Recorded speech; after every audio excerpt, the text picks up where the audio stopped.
जय हिंद, नमस्कार साथियों। इससे पहले हम इस सेट को स्टार्ट करें, सबसे पहले आप ये क्वेश्चन याद रख लीजिए।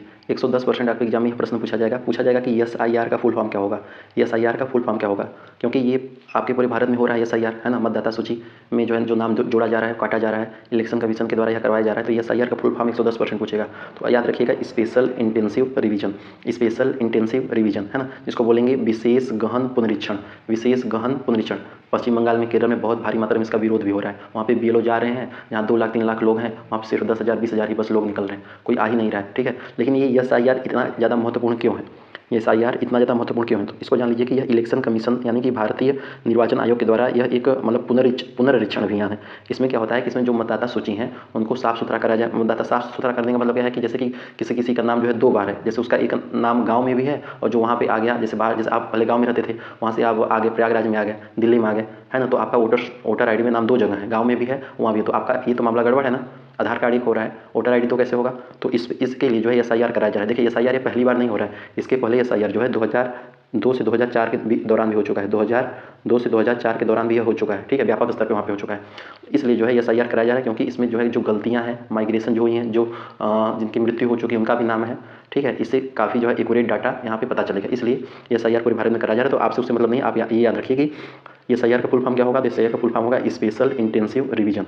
स्पेशल इंटेंसिव रिवीजन, इसको बोलेंगे विशेष गहन पुनरीक्षण। विशेष गहन पुनरीक्षण, ठीक है, ये घर घर के द्वारा हो रहा है, मतलब घर घर जाके जो है बीएलओ के द्वारा हो रहा है। चलिए पहला प्रश्न स्टार्ट करते हैं। पहला प्रश्न कह रहा है कि संप्रदाय एवं उनके संस्थापक हैं, इनको आपको मिलान करना है, ठीक है। तो चलिए फटाफट मिलान करिए भाई। आजीवक के संस्थापक कौन हो जाएंगे, आजीवक संप्रदाय के संस्थापक कौन हो जाएंगे बताइए। तो आजीवक संप्रदाय के संस्थापक हो जाएंगे मक्खली गोसाल। कौन हो जाएंगे, मक्खली गोसाल। आजीवक संप्रदाय के संस्थापक कौन हो जाएंगे, आजीवक संप्रदाय के संस्थापक हो जाएंगे मक्खली गोसाल। घोर अक्रियावादी के संस्थापक कौन हो जाएंगे, घोर अक्रियावादी के संस्थापक हो जाएंगे पूरन कश्यप। उच्छेदवादी के संस्थापक कौन हो जाएंगे, उच्छेदवादी के संस्थापक कौन हो जाएंगे अजीत केस कंबली, ठीक है। नित्यवादी के संस्थापक कौन हो जाएंगे, तो नित्यवादी के संस्थापक हो जाएंगे पकुध कच्चायन। एक और होता है, एक होता है कि संदेहवादी, एक क्या होता है, एक होता है संदेहवादी। तो संदेहवादी के संस्थापक कौन हो जाएंगे बताइए। संदेहवादी के संस्थापक होते हैं संजय वेलदुपुत्र, ठीक है। ये सब प्रश्न आपका पूछा जा रहा है। तो आपको पता ही होगा, हम लोग जो है मोस्ट इंपॉर्टेंट प्रश्नों को पढ़ रहे हैं। करीब 7 सेट हो चुका है ना, 8वां सेट कर रहे हैं, ठीक है। 7 सेट में आपको समझ में आ गया होगा कि कितना प्रश्न महत्वपूर्ण है, और यहाँ से प्रश्न जो है सीधे सीधे आपके एग्जाम में पूछे जाने की प्रबल संभावना है। ओके, सिर्फ प्रश्न ही नहीं करें, उसके साथ जो मैं एक्सप्लेनेशन बता रहा हूँ आपको, वहाँ से भी प्रश्न आपको जरूर आएगा। चलिए अगला प्रश्न बताइए, कह रहा है कि कौन सा निम्नलिखित में से सही नहीं है। यहाँ भी कह रहा है कौन सा कथन जो है सही नहीं है। कार्य का मात्रक जूल होता है, क्या ये बात सही है, एकदम सही है। कार्य का मात्रक जूल होता है, इट इज राइट, है ना। शक्ति का मात्रक वाट होता है, तो शक्ति का मात्रक वाट होता है। कार्य ऊर्जा का मात्रक इसमें कह रहा है न्यूटन होता है, नहीं, ऊर्जा का मात्रक न्यूटन नहीं होता है, ऊर्जा का मात्रक भी जूल होता है। ऊर्जा का भी जो मात्रक होता है वो भी जूल ही होता है। न्यूटन किसका मात्रक होता है, न्यूटन मात्रक होता है बल का। न्यूटन किसका मात्रक होता है, न्यूटन मात्रक होता है बल का। कह रहा है कौन सा सही नहीं है, तो केवल 3 नहीं सही है। कौन सही है, केवल 3 सही नहीं है ना, इसको याद रखिएगा। अगला प्रश्न बताइए, कह रहा है गुरुत्वाकर्षण बल के संदर्भ में निम्नलिखित में से कथनों पर विचार करिए। तो विचार करिए, यह नियम सभी पिंडों पर लागू होता है, चाहे वे विश्व में कहीं भी हो। क्या ये बात सही है, एकदम सही है। यह नियम जो होता है वो सभी पिंडों पर लागू होता है, चाहे वो विश्व में कहीं भी हो। गुरुत्वाकर्षण बल एक क्षीण बल होता है, गुरुत्वाकर्षण बल एक क्षीण बल है, क्या ये बात सही है, हाँ ये बात सही है। गुरुत्वाकर्षण जो बल होता है यह एक क्षीण बल होता है ना। जैसे कि अगर मतलब उसमें जब तक कि वह किसी मतलब भारी पिंड के पास में ना आए, पृथ्वी द्वारा लगाए जाने वाला गुरुत्वाकर्षण बल जो है गुरुत्व बल कहलाता है। ये बात सही, ये भी बात सही, तो केवल तीनों सही हो जाएगा। 1 2 3 तीनों इज राइट आंसर, मतलब तीनों ऑप्शन एकदम सही है। हाँ यहाँ पर ये 1 2 3 एकदम सही है, ठीक है, याद रखिएगा। चलिए अगला प्रश्न देखते हैं। अगला प्रश्न क्या कह रहा है कि मिलान करना है। 2.5 दिन का झोपड़ा किसने बनवाया, 1000 स्तंभों वाला महल किसने बनवाया, और तुगलकाबाद का निर्माण किसने करवाया, निजामुद्दीन औलिया का मकबरा किसने बनाया। मिलान करिए अपने से, देखिए अपने से आप प्रयास करेंगे ना तो ज़्यादा बेटर रहेगा। आप अपने से प्रयास करिए, फिर फटाक से मैं बता दे रहा हूँ, तो उससे क्या होगा कि आपका एक मॉक टेस्ट टाइप का हो जाएगा, और आपको उसी दौरान आपको याद होता हुआ चलेगा। मान लीजिए कोई गलत हो रहा है ना, कोई ऑप्शन आप गलत बता रहे हैं, कोई क्वेश्चन गलत बता रहे हैं, उसी दौरान आपका सही भी होता चला जाएगा। तो अगर पेन कॉपी लेकर बैठेंगे तो बहुत ज़्यादा अच्छा रहेगा, ठीक है। बाकी आप अगर 8 सेट तक आ गए हैं तो आपके लिए एक जोरदार ताली होना बनता है। चलिए बताइए, 2.5 दिन का झोपड़ा, 2.5 दिन का झोपड़ा का निर्माण किसने करवाया, 2.5 दिन के झोपड़ा का जो निर्माण कराया कुतुबुद्दीन ऐबक ने। किसने करवाया, कुतुबुद्दीन ऐबक ने। देखिए कुतुबुद्दीन ऐबक ने कुव्वत उल इस्लाम मस्जिद का भी निर्माण करवाया है, और कुतुब मीनार का भी निर्माण करवाया है ना। 1000 स्तंभों वाला महल किसने बनवाया, 1000 स्तंभों वाला महल किसने बनवाया, 1000 स्तंभों वाला महल किसने बनाया बताइए। तो यह बनवाते हैं अलाउद्दीन खिलजी। कौन, अलाउद्दीन खिलजी। 1000 स्तंभों वाला महल कौन बनवाता है, अलाउद्दीन खिलजी बनवाता है, ठीक है। तुगलकाबाद का निर्माण कौन कराता है, तुगलकाबाद का निर्माण करता है गयासुद्दीन तुगलक। निजामुद्दीन औलिया का मकबरा किसने बनवाया, तो मोहम्मद बिन तुगलक ने बनाया, ठीक है, याद रहेगा। आगे बढ़ते हैं। कह रहा है निम्नलिखित में से किसने भारत के उपराष्ट्रपति का पद संभाला है? तो किसने भारत के उपराष्ट्रपति का पद संभाला है, बताइए भाई। तो देखिए मोहम्मद हिदायतुल्ला ने संभाला है, और ये नीलम संजीवा रेड्डी तो आपके ये राष्ट्रपति हो गए थे, ठीक है। फखरुद्दीन अली अहमद भी राष्ट्रपति हो गए थे, प्रेसिडेंट। और शंकर दयाल शर्मा ये 2 लोग जो है भारत के उपराष्ट्रपति का पद संभाले हैं, है ना। तो ऑप्शन 1 एंड 4, ठीक है। अच्छा आप बताइए भारत के उपराष्ट्रपति का पद किस मतलब जो पद है यह किस अनुच्छेद में है? भारत के जो उपराष्ट्रपति हैं उनका जो पद है वह किस अनुच्छेद में है? तो अनुच्छेद 63, आर्टिकल 63, ठीक है। ये चीज़ याद रखिए। भारत के प्रथम उपराष्ट्रपति कौन हो जाएंगे? सर्वपल्ली राधाकृष्णन। अच्छा जी, ये प्रश्न दिया है, कह रहा है कि 2 संख्याओं ए और बी का अनुपात 5:8 है। तो यहाँ पे लिखिए ए और बी कितना है? 5:8 है। चलिए रुकिए, यहाँ पे लिखता हूँ 5:8। ए और बी का अनुपात 5:8 है, ठीक है। कह रहा है कि यदि ए और बी में प्रत्येक में 5 जोड़ा जाए तो ए और बी का अनुपात जो है 2:3 हो जाता है। तो ए और बी का अनुपात 2:3 हो जाता है, ठीक है। तो यहाँ पे अगर इसमें हम कह रहे हैं 5 जोड़ा जाए प्रत्येक में तो 5 जोड़ा तो मामला गड़बड़। तो इसको देखिए सुमिलित करना। देखिए अगर देखिए 5 और 8 में कितने का अंतर है? यहाँ पे ध्यान से देखिए, यहाँ पे देखिए 5 और 8 में कितने का अंतर है? तो यहाँ पे 3 का अंतर है, जबकि 2 और 3 में सिर्फ 1 का अंतर है। तो पहले ये तो मामला गड़बड़ है, क्योंकि अंतर तो समान होगा ना, अंतर तो समान होगा। तो इसको मैं क्या करूँगा, पहले अरेंज करूँगा, ठीक है। इसको पहले बनाऊँगा कि ताकि अंतर समान हो। तो इसमें जो है किससे मल्टीप्लाई करेंगे कि अंतर समान हो जाएगा? बताइए किससे मल्टीप्लाई करेंगे? तो मैं कर दे रहा हूँ 3 से, ठीक है। 3 से, तो 3 दूनी 6 हो जाएगा यहाँ पे, और 3 तरीका यहाँ पे 9 हो जाएगा। अब देखिए अंतर 5 और 5 3 8 हो जा रहा है, यहाँ पे 6 3 9 हो जा रहा है। अब अंतर समान है। तो देखिए अब कह रहा है 5 वर्ष बढ़ा है यहाँ पे देखिए 5 वर्ष। तो 5 से कितना गया है? 6, यानी 1 बढ़ा है। 1 की वैल्यू 5 दिया है। 1 की वैल्यू कितना दिया है? 1 की वैल्यू यहाँ पे 5 दिया है। और पूछ कितना रहा है? कह रहा है कि ए और बी का योग क्या होगा? ए और बी का योग मतलब 9 और 6 और 9 के योग का। तो 9 6 कितना होता है? 13 होता है। तो 13 का वैल्यू पूछ रहा है। 13 का वैल्यू, 1 का योग 5 होगा, तो 13 का वैल्यू कितना होगा? 13 × 5, तो 13 5 65 हो जाएगा, है ना। 65 is right answer, option number C. अगला प्रश्न देखिए, कर है अ फॉल्स आइडिया बिलीफ। इसको क्या बोलेंगे? इसको क्या बोलेंगे? 1 वर्ड सब्स्टिट्यूशन है ना ऐसा, अ फॉल्स आइडिया बिलीफ। तो इसका मतलब ये तो होगा नहीं, इसका मतलब छीणता होता है ना। एंट्रोफी भी नहीं होगा, फैलेसी होगा, ये FALACY। अगला प्रश्न देखिए, अगला प्रश्न फिर से मिलान करने के लिए आ गया। तो फेस्टिवल है और उनके आयोजन स्थल हैं, कौन कहाँ से होगा इसको आपको बताना है। देखिए सुरु समर फेस्टिवल कहाँ आयोजित हुआ है? तो सुरु समर जो फेस्टिवल है आपका लद्दाख में आयोजित हुआ है। कहाँ पे हुआ है? लद्दाख में आयोजित हुआ है ना। अच्छा जी, और मारवत उत्सव कहाँ आयोजित हुआ है? मारवत उत्सव आपका नागपुर में, दिव्य कला 26वां दिव्य कला महोत्सव कहाँ पे आयोजित हुआ है? तो आपका आयोजित हुआ है पटना में। बसोहली उत्सव कहाँ हुआ है? आपका जम्मू कश्मीर में। बसोहली उत्सव कहाँ पे हुआ है? जम्मू कश्मीर। एक और मतलब मैं आपको त्यौहार बता रहा हूँ, वो बताइए कहाँ पे मनाया जाता है? एक बताइए नुआखाई कहाँ मनाया जाता है? नुआखाई मनाया जाता है आपका उड़ीसा में। कहाँ पे? उड़ीसा मनाया गया है। और एक मनाया गया है सरस आजीविका मेला। ये कहाँ मनाया गया है? आपका मनाया गया है दिल्ली में। कहाँ मनाया गया है? नई दिल्ली में मनाया गया है, ठीक है। ये प्रश्न याद रखिएगा। अगला प्रश्न देखिए, चलिए कह रहा है कि निम्नलिखित में से कथनों पर विचार करिए, निम्नलिखित में से कौन सा कथन सत्य है? तो बिहार सरकार ने जेपी सेनानियों की पेंशन को दुगुना कर दिया, क्या ये बात सही है? हाँ ये बात सही है ना। बिहार के नए मुख्य सचिव प्रत्यय अमृत, इसके बारे में बताइए। तो हमें लग रहा है केवल 1 ही सही है।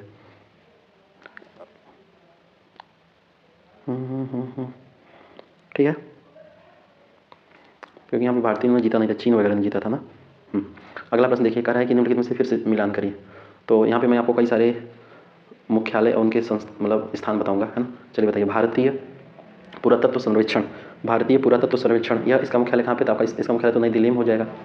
ओके, वस्त्र अनुसंधान, वस्त्र कहाँ बनता है? वस्त्र आपका अहमदाबाद में बनता है। वनस्पति अनुसंधान संस्थान कहाँ पे है? तो आपका ये वनस्पति वाला लखनऊ हो जाएगा। सेंट्रल लेदर रिसर्च इंस्टीट्यूट कहाँ पे है? तो ये आपका हो जाएगा चेन्नई में। चलिए मैं और बताइए आप, चलिए मैं पूछ रहा हूँ, बताते चलिए। आपसे अगर पूछ ले कि वन अनुसंधान संस्थान कहाँ पे है, राष्ट्रीय वन अनुसंधान संस्थान कहाँ पे है, तो वन वाला हो जाएगा देहरादून में। कहाँ पे है? देहरादून में, है ना, देहरादून। अगर आपसे पूछ ले कि राष्ट्रीय आलू क्या बोलते हैं उसको, राष्ट्रीय आलू रिसर्च संस्थान कहाँ पे है, तो आलू कहाँ पे हो जाएगा? आलू में क्या मिला के बनाएंगे भोजन? शिमला बनाएंगे, है ना। शिमला मिर्च डालेंगे तभी ना बढ़िया बनेगा, ऐसे याद रख लीजिए। अगर आपसे पूछ ले कि चावल अनुसंधान संस्थान कहाँ पे है, चावल, तो चावल आप खाएंगे तो कैसा आपके दांत करेगा? कटक कटक कटक कटक कटक कटक, ठीक है, तो कटक कटक हो जाएगा। अगर आपसे पूछ ले कि गन्ना अनुसंधान कहाँ पे है, गन्ना अनुसंधान संस्थान, तो ये आपका हो जाएगा कानपुर में। कहाँ पे हो जाएगा? कानपुर नहीं भाई, कानपुर में। कहाँ पे हो जाएगा? कानपुर में। और अगर आपसे पूछ ले कि डेयरी अनुसंधान संस्थान कहाँ पे है, डेयरी अनुसंधान संस्थान, तो आपका हो जाएगा करनाल हरियाणा में। कहाँ पे? करनाल हरियाणा में। और अगर आपसे पूछ ले कि मौसम वाला कहाँ पे हो जाएगा, मौसम विज्ञान अनुसंधान संस्थान, तो ये आपका वहाँ पे होता है दिल्ली में। कहाँ पे होता है? दिल्ली में। और अगर आपसे पूछ ले कि गन्ना तो आपका मैं बता दी ना, गन्ना कानपुर में होता है। गन्ना का एक और होता है, गन्ना प्रजनन अनुसंधान संस्थान। गन्ना प्रजनन, ठीक है, गन्ना प्रजनन अनुसंधान संस्थान कहाँ पे है? तो आपका हो जाएगा कोयम्बटूर में। कोयम्बटूर कहाँ पड़ता है बताइए? कोयम्बटूर चेन्नई में है ना, कोयम्बटूर में हो जाएगा। और अगर आपसे पूछ ले कि कैंसर अनुसंधान संस्थान कहाँ पे है, कैंसर, आपका ये मुंबई हो जाएगा, ठीक है। चलिए इतना याद रखिएगा। तो भारतीय पुरातत्व सर्वेक्षण संस्थान कहाँ पे है? आपका नई दिल्ली में है। वस्त्र अनुसंधान संस्थान अहमदाबाद हो जाएगा। राष्ट्रपति वनस्पति अनुसंधान संस्थान लखनऊ हो जाएगा। लेदर रिसर्च इंस्टीट्यूट चेन्नई हो जाएगा। कह रहा है शांति काल में सर्वोच्च वीरता पुरस्कार कौन सा है? तो शांति काल में सर्वोच्च वीरता पुरस्कार कौन सा हो जाएगा बताइए? आपका हो जाएगा अशोक चक्र की परमवीर चक्र। बताइए, अशोक चक्र की परमवीर चक्र, तो हो जाएगा अशोक चक्र।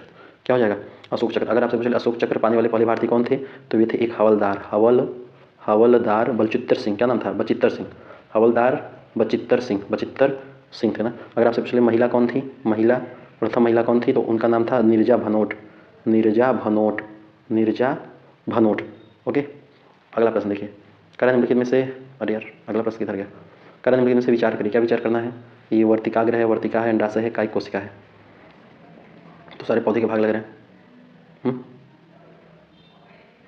ये तो हमको लग रहा है ये वर्तिकाग्र होता है, ये सब जनन वाले हैं, ये कायिक कोशिका नहीं होगा।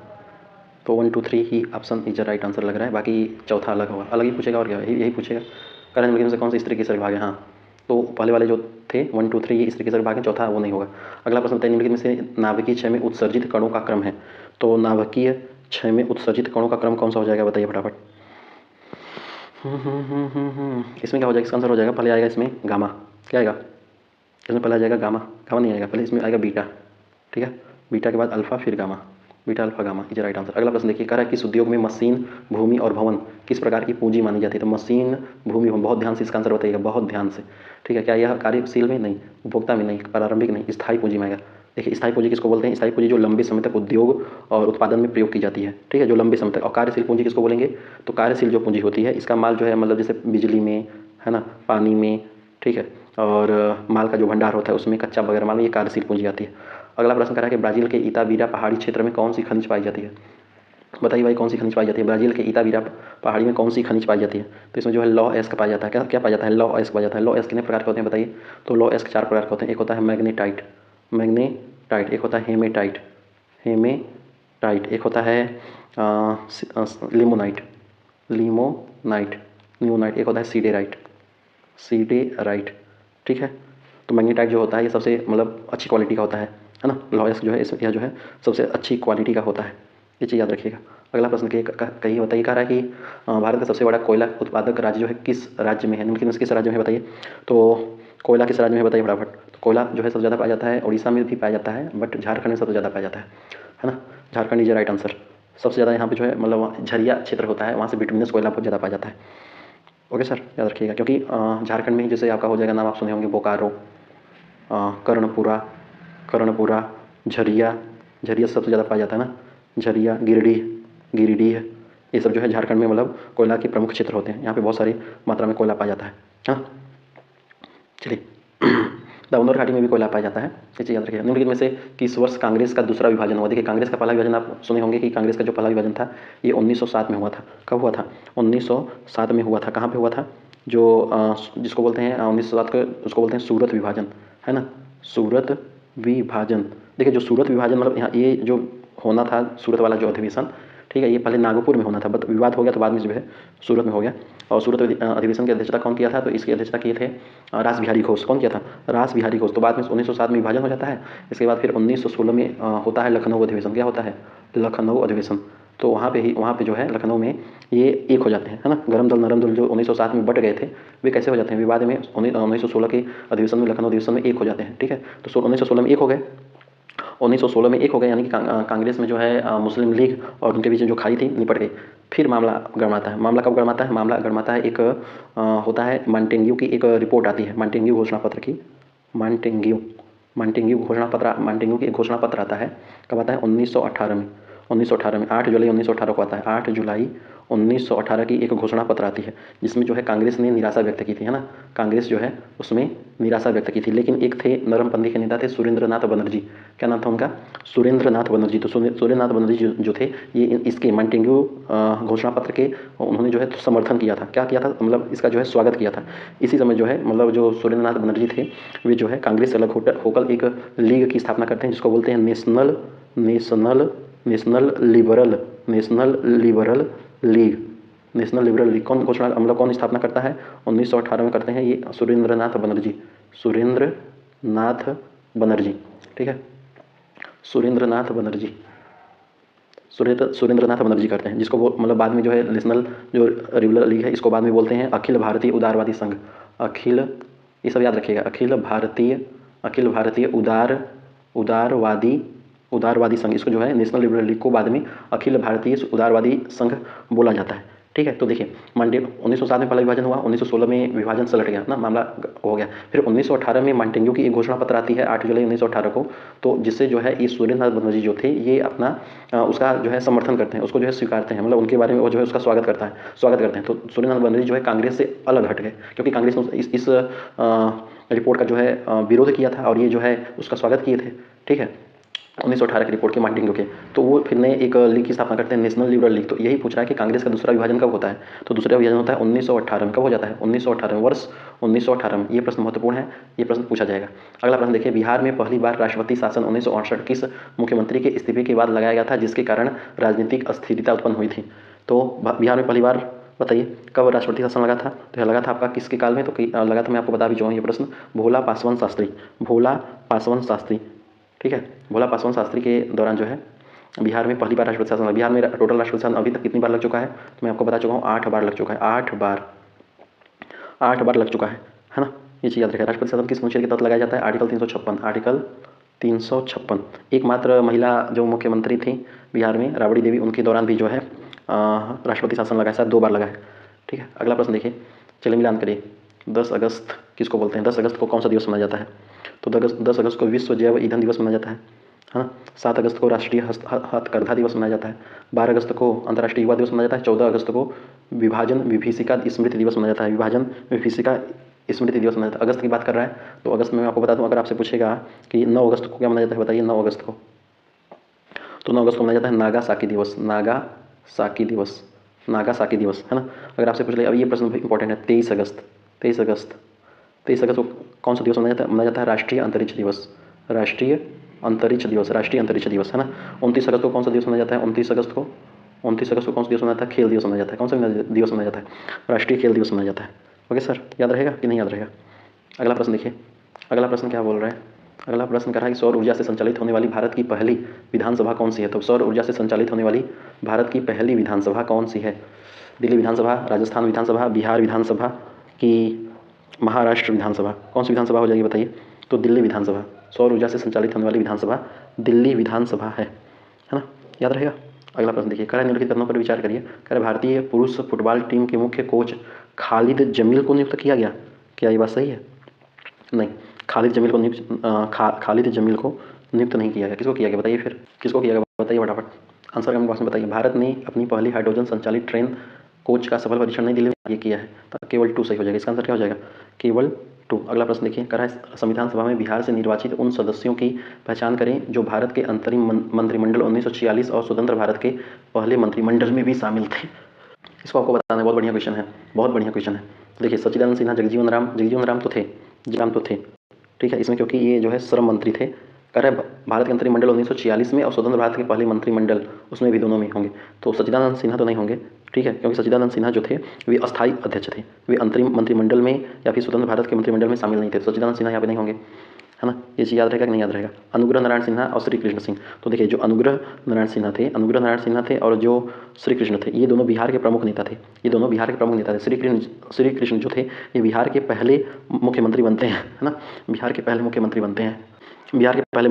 लेकिन ये जो है ये जो दोनों नेता थे अंतरिम, अनुग्रह नारायण सिन्हा और श्री कृष्ण, ये दोनों नेता जो है केंद्र सरकार के अंतरिम मंत्रिमंडल और जो पहले था ये दोनों में शामिल नहीं थे, ठीक है।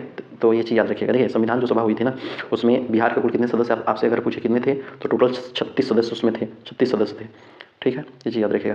राजेंद्र प्रसाद, अनुग्रह नारायण सिन्हा, तो अनुग्रह नारायण सिन्हा जो जब नहीं थे तो नहीं होगा, आंसर हो जाएगा राजेंद्र प्रसाद और जगजीवन राम। राजेंद्र प्रसाद और जगजीवन, राजेंद्र प्रसाद जो थे ये प्रथम स्थायी अध्यक्ष थे और जगजीवन राम तो श्रम मंत्री थे, तो ये दोनों आंसर इज राइट आंसर।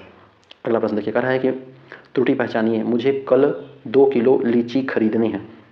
मुझे जो है कल 2 किलो लीची खरीदनी नहीं होता है, खरीदनी ही होता है ना, तो लीची खरीदनी इज ये गलत हो गया। विषम को चुनिए, चलिए विषम को चुनिए, बताइए कौन सा विषम होगा इसमें। देखिए सारा विपरीत दिया, ये भी विपरीत दिया, ये भी विपरीत दिया है, ये भी दिया है, ये नहीं दिया था, ऑप्शन नंबर सी। तो सी देखिए इसमें बहुत चालाकी से दिया है ऑप्शन, ठीक है, यहाँ ध्यान रखिएगा, ऑप्शन नंबर सी। कह रहा है बिहार में विंध्यन चट्टानी कहाँ पाई जाती है, विंध्यन चट्टानी कहाँ पाई जाती है, बताइए इसका आंसर बताइए। बिहार में विंध्यन चट्टानी कहाँ पाई जाती है, पाई जाती है दक्षिण पश्चिमी भाग में, दक्षिण पश्चिमी भाग में यह पाई जाती है। दक्षिण पश्चिम भाग में यानी मतलब कहाँ कहाँ पाई जाती है, तो विंध्यन चट्टानी आपका पाई जाती है कैमूर में, रोहतास में, कैमूर में रोहतास में, है ना, याद रहेगा। अगला देखिए, कह रहा है किस पाल शासक ने बौद्ध भिक्षु अतिशा के नेतृत्व में एक धर्म प्रचारक मंडल को तिब्बत भेजा, कहाँ पे भेजा, तिब्बत भेजा, तो किसने भेजा, महिपाल प्रथम ने बौद्ध भिक्षु अतिशा के नेतृत्व में एक धर्म प्रचारक मंडल को तिब्बत भेजा था। कहाँ पे भेजा था, तिब्बत में भेजा था, ठीक है, ये चीज़ याद रखिएगा। किस पाल शासक, पाल वंश की स्थापना कौन, मतलब पाल वंश की स्थापना कौन करता है, तो पाल वंश की स्थापना करता है गोपाल कब करते हैं, 785 ईस्वी में, 785 जो गोपाल थे ये आपके ये बौद्ध धर्म का अनुयायी थे, है ना, बौद्ध धर्म का, ये उदंतपुरी मठ का निर्माण भी करवाते हैं, उदंतपुरी मठ का भी निर्माण कराते हैं, ठीक है। इसके बाद गोपाल के बाद फिर धर्मपाल यहाँ पे है, तो धर्मपाल मैं आपके बारे में बता दूँ, इसका तो महिपाल प्रथम होगा। जो धर्मपाल थे ये जो है विक्रमशिला विश्वविद्यालय भागलपुर में बनता है ना, भागलपुर में, और सोमपुर महाविहार को क्या बोलते हैं बताइए, बहुत बढ़िया क्वेश्चन है।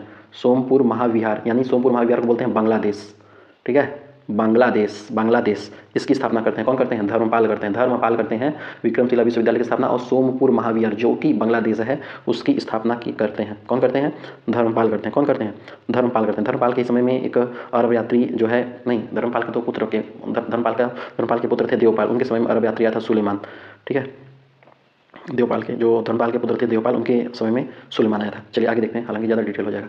कह रहा है बिहार पुलिस मुख्यालय ने ऑपरेशन नया सवेरा शुरू किया है, क्या ये बात सही, तो हाँ ये तो बात सही है, बिहार पुलिस मुख्यालय ने ऑपरेशन नया सवेरा शुरू किया है। अगला देखते हैं आर क्या कर रहा है, आर कह रहा है कि इसका उद्देश्य नाबालिगों को मानव तस्करी से बचाव पुनर्वास सुनिश्चित करना है, क्या ये बात सही, एकदम सही है, दोनों सही है ना, केवल आर दोनों सत्य है और आर एक ही जो है सही व्याख्या करता है। देखिए ऑपरेशन नया सवेरा मतलब क्या होता है कि इसमें जो मानव तस्करी के विरुद्ध जो है एक दिवस शुरुआत होती है, जिसका कौन सा दिवस है, वो शुरुआत होता है 31 जुलाई 2025 जो है इसकी शुरुआत की गई थी, है ना।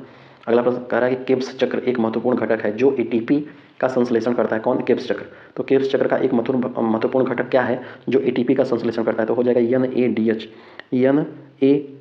एटीपी का जो संश्लेषण होता है ये माइटोकॉन्ड्रिया में पाइरुविक अम्ल से, पाइरुविक अम्ल से केब्स चक्र के उपरांत होता है। माइटोकॉन्ड्रिया आप सुने होंगे, माइटोकॉन्ड्रिया को ऊर्जा घर बोलते हैं, है ना, ऊर्जा घर बोलते हैं, ये चीज़ याद रखिए। जो माइटोकॉन्ड्रिया जो ईंधन होता है उसमें जो है पाइरुवेट और फैटी एसिड दोनों का भी यूज कर सकते हैं। हालांकि तो इसका आंसर क्या हो जाएगा, केब्स चक्र एक महत्वपूर्ण घटक है का मतलब महत्वपूर्ण घटक वो क्या है जो एटीपी का संश्लेषण करता है, NADH। अगला देखिए कह रहा है कि शोषण की प्रक्रिया में ऑक्सीजन की आवश्यकता होती है, क्या ये बात सही है, एकदम सही है ना। ऑक्सीजन शरीर की ऊर्जा उत्पादन के लिए ग्लूकोज को तोड़ने में सहायक होती है, ये भी बात एकदम सही है, देखिए जो शोषण होता है मैं आपको बता दूं, ये जो शोषण होता है यह क्या है, यह जैव रासायनिक क्रिया है, कैसी रासायनिक क्रिया है, जैव रासायनिक क्रिया होती है। जो शोषण होता है यह जैव रासायनिक क्रिया होती है, जिसमें क्या होता है कि जिसमें ग्लूकोज विघटन होके क्या बनता है, ग्लूकोज विघटन होकर ऊर्जा बनाती है, क्या बनाती है, विघटन होकर ऊर्जा बनाती है, ठीक है। और यह जो प्रक्रिया होती है प्रत्येक सेल में होती है, किसमें होती है, प्रत्येक सेल में होती है, ठीक है। और जो ऑक्सीकरण होता है ऑक्सीजन, ये जो ऑक्सीजन होता है ये ऑक्सीजन ग्लूकोज के ऑक्सीकरण में सहायक होती है, ठीक है, ग्लूकोज के ऑक्सीकरण में यह सहायक होती है, ये चीज़ याद रखिएगा। अगला प्रश्न कह रहा है अम्ल एवं क्षार के विषय में आप बताइए कौन सा कथन सही है, कौन सा कथन सही नहीं है। अम्ल का स्वाद कड़वा है, अम्ल का स्वाद कड़वा कब से होने लगा बताइए, अम्ल का स्वाद कड़वा नहीं, क्षार का स्वाद खट्टा, गलत, एकदम गलत, ठीक है। अम्ल नीले लिटमस को लाल, जबकि क्षार जो है लाल लिटमस को नीला करता है, एकदम सही। आप याद वो ट्रिक याद किए होंगे, नीला छा ला नी, अम्ल जो है क्या करता है नीले को लाल कर देता है, क्षार क्या करता है लाल को नीला कर देता है, याद रहेगा कि नहीं याद रहेगा। कह रहा है कि अम्ल और क्षारक जो है दोनों विद्युत के सुचालक होते हैं। अम्ल और जो क्षार होते हैं ये दोनों विद्युत के सुचालक नहीं होते भाई, ये दोनों कुचालक होते हैं। क्या होते हैं? कुचालक, कुचालक होते हैं। ठीक है, ये दोनों जो है अपने जलीय विलयन में ही विद्युत चालकता को दर्शाते हैं। ठीक है, ये चीज़ याद रखिए। तो केवल 2 सही होगा, केवल 2, केवल 2। निम्नलिखित में से किसे स्वर्ण रेखा के नाम से जाना जाता है? बताइए, किसे स्वर्ण रेखा का नाम जाना जाता है? तो जूट, जूट को जो है स्वर्ण रेखा के नाम से जाना जाता है। जूट कहाँ पे उत्पादित होता है सबसे ज़्यादा? तो सबसे ज़्यादा जूट उत्पादित होता है पश्चिम बंगाल में। कहाँ पे? पश्चिम बंगाल में सबसे ज़्यादा उत्पादित, क्योंकि वहाँ पे बहुत ज़्यादा मतलब उमस भी रहती है और बहुत ज़्यादा बारिश भी होती है। ठीक है, पश्चिम बंगाल हो गया आपका, असम हो गया, बिहार में भी होता है, लेकिन सबसे ज़्यादा पश्चिम बंगाल में। बिहार भी हो गया, है ना, उड़ीसा और मेघालय, यहाँ पे भी जो है बहुत अधिक मात्रा में जो है जूट का उत्पादन होता है, लेकिन सबसे ज़्यादा पश्चिम बंगाल में होता है। और भारत जो होता है ना, भारत जो है ये पूरे विश्व में सबसे बड़ा जूट का उत्पादक है, सबसे बड़ा जूट का उत्पादक है। ठीक है सर, याद रहेगा, याद रखिएगा। तो कृत्रिम किसे स्वर्ण रेखा के नाम से जाना जाता है? जूट को। किसको जाना जाता है? जूट को। कपास को क्या बोलते हैं? कपास को क्या बोलते हैं? कपास को बोलते हैं सफ़ेद सोना, सफ़ेद सोना, कपास को बोलेंगे सफ़ेद सोना। चलिए मैं आपको बता दूँ, काला सोना किसको बोलते हैं? काला सोना, काला सोना किसको बोलेंगे फिर? तो काला सोना बोलेंगे पेट्रोलियम को, पेट्रोलियम, पेट्रोलियम को काला सोना बोलते हैं। और उसको भी बोलते हैं, क्या बोलते हैं? अफीम, अफीम को भी काला सोना बोलते हैं। अगर आपसे पूछ ले कि मसालों का राजा कौन है? मसालों का राजा, तो मसालों का राजा हो जाएगा काली मिर्च। क्या हो जाएगा? काली, काली मिर्च, काली मिर्च, है ना। अगर आपसे पूछ ले कि मसालों की रानी, मसालों की ये फलों की रानी और फलों का राजा बताइए, फलों का राजा, फलों की रानी हो जाएगी लीची, है ना। अगर आपसे पूछ ले कि सब्जियों का राजा, सब्जियों का राजा आलू होगा, दालों का राजा चना होगा, दालों की रानी मूंग होगा। ठीक है, ये सारी चीज़ याद रखिएगा। अगला प्रश्न देखिए, कह रहा है भारत के संविधान अनुच्छेद 371, अनुच्छेद 371 निम्नलिखित में से किस राज्य के विशेष उपवन से संबंधित है?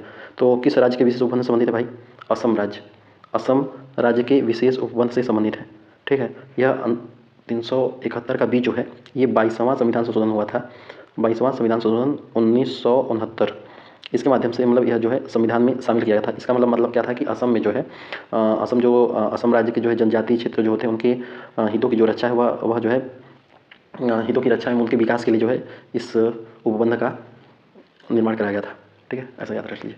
अगला प्रश्न करिए, कह रहा है कि ग्राम न्यायालय के संदर्भ में निम्नलिखित कथनों पर विचार करिए। ग्राम न्यायालय के संदर्भ में बताइए। कह रहा है ग्राम न्यायालय के संदर्भ में निम्नलिखित कथनों पर विचार करिए। कह रहा है ग्राम न्यायालय प्रथम श्रेणी के दंडाधिकारी की अदालत है। क्या ये बात सही है? एकदम सही है। यह केवल दीवानी न्यायालय की शक्ति का उपभोग करते हैं, नहीं, दीवानी केवल लिख दिया तो केवल मामला गलत हो जाएगा।